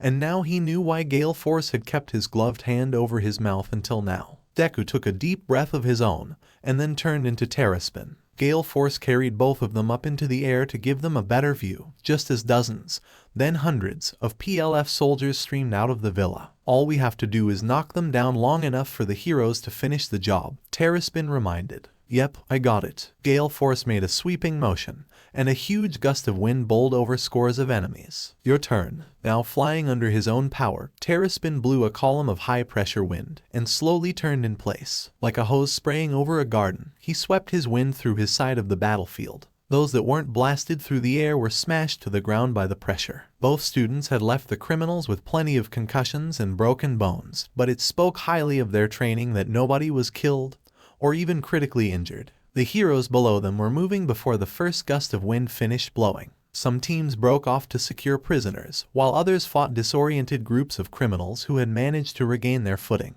Deku, Terraspin looked down at Sir Night-Eye, who was pointing at the villa. You must go now. Terraspin glanced at Gale Force. The other student didn't know what was going on, but the operations commander had given him an order. Good luck, Deku. Show him what's good. Thanks. Deku turned into Jetray and flew ahead, Night-Eye's directions still fresh in his mind. Maybe Hawks needs my help, he wondered. It would be cool to work with him again. 10 minutes earlier, Hawks walked over with the ease of a man greeting a close friend. Hey, Jim. How's it hangin'? Twice looked up from his phone and waved excitedly. Hey, Hawks. Nothing new so far, but that chair you brought me is so friggin' relaxing that I had to get up and walk around. I didn't want anyone telling Shigaraki I was sleeping on the job. Probably a good thing, if half the stuff you've told me is true. Hawks laughed. Hey, I wanted to introduce you to someone, if that's okay. Twice scoffed. Dude, I've been playing guard duty all day for a guy who's in a coma. I'd kill for a distraction. Hawks grinned and stepped aside. This is one of my sidekicks, but she's the only one who's also part of the PLF. You can call her Yuki. Soldier was nothing like Takeda, but she could imitate her personality just fine.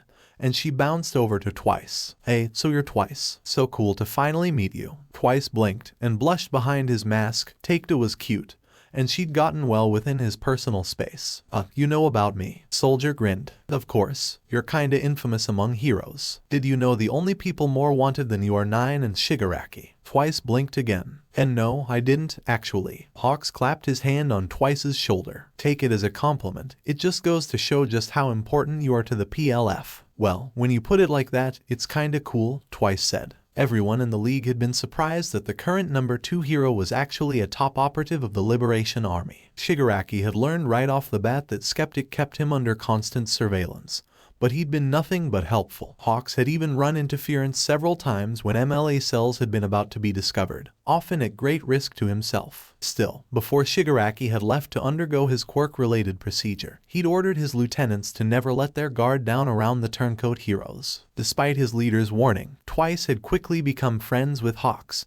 He was just so earnest and funny, and was always eager to swap complaints about the world. The best part was that Hawks listened. Even his friends in the league ignored his issues, which were often brushed off as his eccentricities. Whenever his trauma started to rise to the surface, it was far less common now, but it did happen now and then. Hawks drew him to the side and helped him calm down with soft words and quiet humor. "Hey, are you busy now?" Twice asked. "I'm bored out of my mind, and I could use someone to talk to." He'd considered making a clone or two of his friends, but he'd been asked not to buy Redistro, since anyone who saw the clones might get confused. "Don't you need to watch The Prisoner?" Takeda asked. "Good point," Twice said with a sigh, and then brightened. "Oh, I know. We could just chat inside his room. He's knocked out most of the time anyway." "Sounds good to me," Hawks said. "I brought some cards, in case you wanted to play a game." "Oh, thank you." Twice opened the door, revealing a well-furbished room, though only a chair had been occupied in recent times. Midoriya Hisashi was firmly tied to that chair, unconscious and hooked up to an IV. Puncture marks dotted his other arm, evidence of the many times Toga had drained his blood. "Anyway, yeah, park it anywhere. It's not like this guy's gonna complain." "Sounds good to me," Hawks said as Soldier closed the door behind them. His tone was as friendly as ever, but with Twice's back to him, he didn't bother smiling. Twice was only aware of the treachery when a long feather slashed across his back from shoulder to hip. Blood sprayed out, and Twice immediately collapsed to the floor. Despite not knowing what was going on, he began making clones out of reflex. Before his doubles could finish forming, 2 more of Hawk's feathers tore them apart. "Not happening." Bubegawara, Hawks said evenly. "I'm giving you 2 choices, surrender and live, or fight and die." "Personally, I'm hoping you pick option 2, Soldier said idly. "It'll be much easier on us if we don't have to carry you out of here." Twice looked up at her. "Why?" Soldier's body was surrounded by yellow energy as she punched Twice in the face. His mask tore on one side, and his cheekbone cracked. "The next words out of your mouth had better be 'I surrender,'" Hawks said. "Otherwise, we will kill you." Twice couldn't quite believe it. "You betrayed us." "I'm a spy, I betray everyone." Hawks rested his feather against Twice's neck, and then glanced at Soldier with narrowed eyes. "What the hell are you doing?" "Eliminating a snag," Soldier said, with the tone of one discussing the weather as she approached Hisashi. "We can't extract Midoriya and Bubegawara, and it's far too easy to pin his death on the enemy. I distinctly remember telling you exactly what would happen if you tried that." Soldier shrugged. "It's like you said, spies betray everyone." A dozen feathers launched at Soldier, but she'd already spread her aura around her entire body, and the feathers bounced off. "There's a reason I was made your handler, Takami," Soldier said. "All I needed was enough time to set up my defenses, and you won't be able to." Another feather speared clean through her aura, and left a deep cut across her cheek. That feather returned to the small cloud orbiting Hawks, who smirked. "I'm a better actor than you give me credit for. After I realized what the commission was grooming me for, I started hiding just how strong my quirk is. I may not like fighting power types, but I can if I have to." His gaze turned dark. "And I'm pretty sure I have to." "This is the worst thing you could do," Soldier warned. "No, the worst thing I could do is let you kill an innocent man." Hawks felt movement through the feather in his hand. "Don't even think about it, Bubegawara." A half-formed hand tried to force the feather away, while another clone tried to shield Twice as he moved with agonizing slowness. "My name is Twice. That's the name the League, my real friends, know me by." A handful of feathers destroyed the clones in seconds, and Hawks slashed Twice again, this time cutting the tendons in his left leg. 2 more feathers impaled him through his hands, pinning him face down on the floor. Several more hovered over his skull, ready to kill him in an instant. That was all Hawks could spare. He had a much more pressing matter to deal with. Soldier expanded her aura until it reached almost a foot beyond her skin. I really should thank twice, he gave me even more time to prepare. Hawks grinned, but there was no humor. You missed a spot. Soldier frowned, but it took too long for her to figure out what he was talking about. By then, 2 of Hawk's feathers had forced their way between the floorboards and through the plaster, and then back up through the thinnest part of her aura, the bottoms of her feet. Soldier grunted in pain as the feathers impaled upwards through her feet, and she fell to her knees, not out of shock, since she had been programmed without that aspect of her psyche, but simply because the muscles in her feet were too badly damaged to keep her upright. Last chance, Hawks warned. Give Yuki control again, or I'll kill you. You'd kill an innocent girl, but spare the man the enemy is using as Midoriya's weakness. Hawks shrugged. What can I say? I like Izuku more than you. His eyes turned solemn. Yuki, if you can hear me, I want you to know that I'm sorry. You're sorry. Both Soldier and Hawks glanced back at Twice,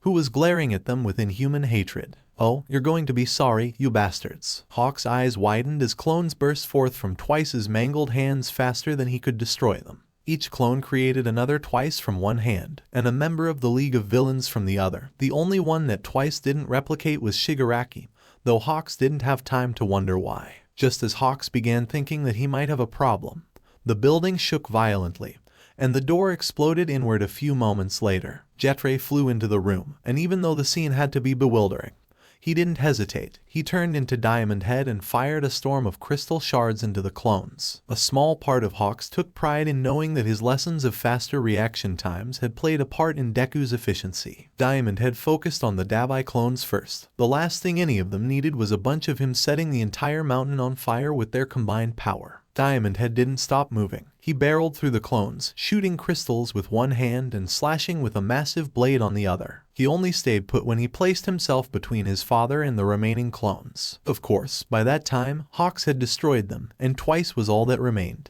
Glad you're here, Deku, Hawks said lightly. Look, a lot's going on, but your job is to get your father out of here. He needs medical attention, right? Deku turned into Big Chill. He froze and shattered his father's bonds and then picked him up. What about Overclock? Right, the kid doesn't know she's a commissioned spy.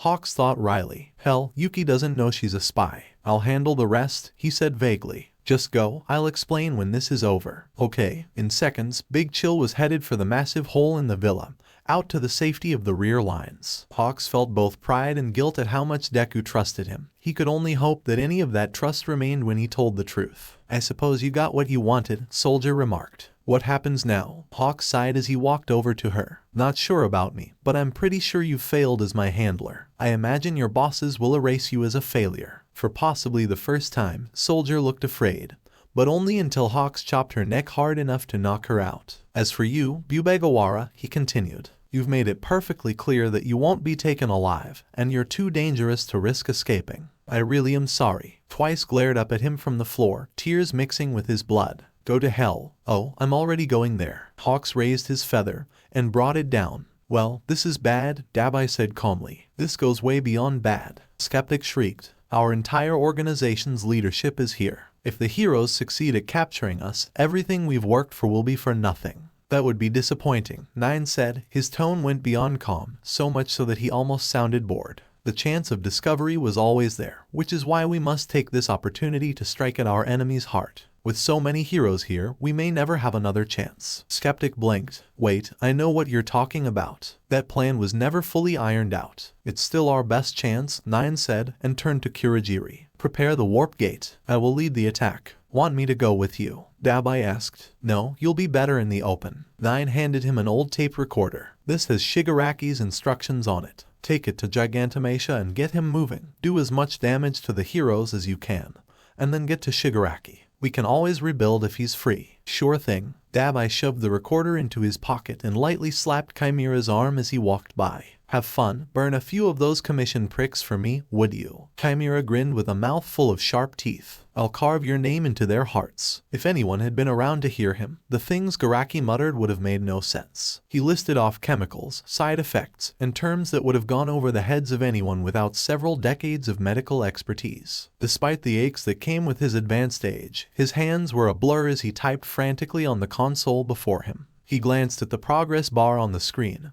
Only 38% complete. It could be possible to wake him, he mused. His stability is within the bare minimum requirements, but only theoretically. It will take far longer to finish without such a controlled environment. Garaki looked back the way he'd come. He could hear the distant roars and screams of his precious high-ends as they battled his pursuers. If they'd had the requisite 12 hours to settle, the battle would have been over by now. It was always time, the one resource he seemed to be out of. With that in mind, he activated the final keys on the console, just as a golden blur struck him in the side. Garaki screamed as his ribs cracked, and he fell to the ground. "Sorry about that," Lemillion said, arms crossed and cape flapping. "I don't like hitting the elderly, but I had to be sure you weren't one of Twice's clones." Garaki coughed out blood, and then glared up at him. "You could have asked." Lemillion shrugged. "I didn't really feel like it." He glanced up at Shigaraki, still floating in the tank. "Huh, so that's Shigaraki Tamura. I think this is the closest I've gotten to him since Kamino, but at least I don't have to fight him.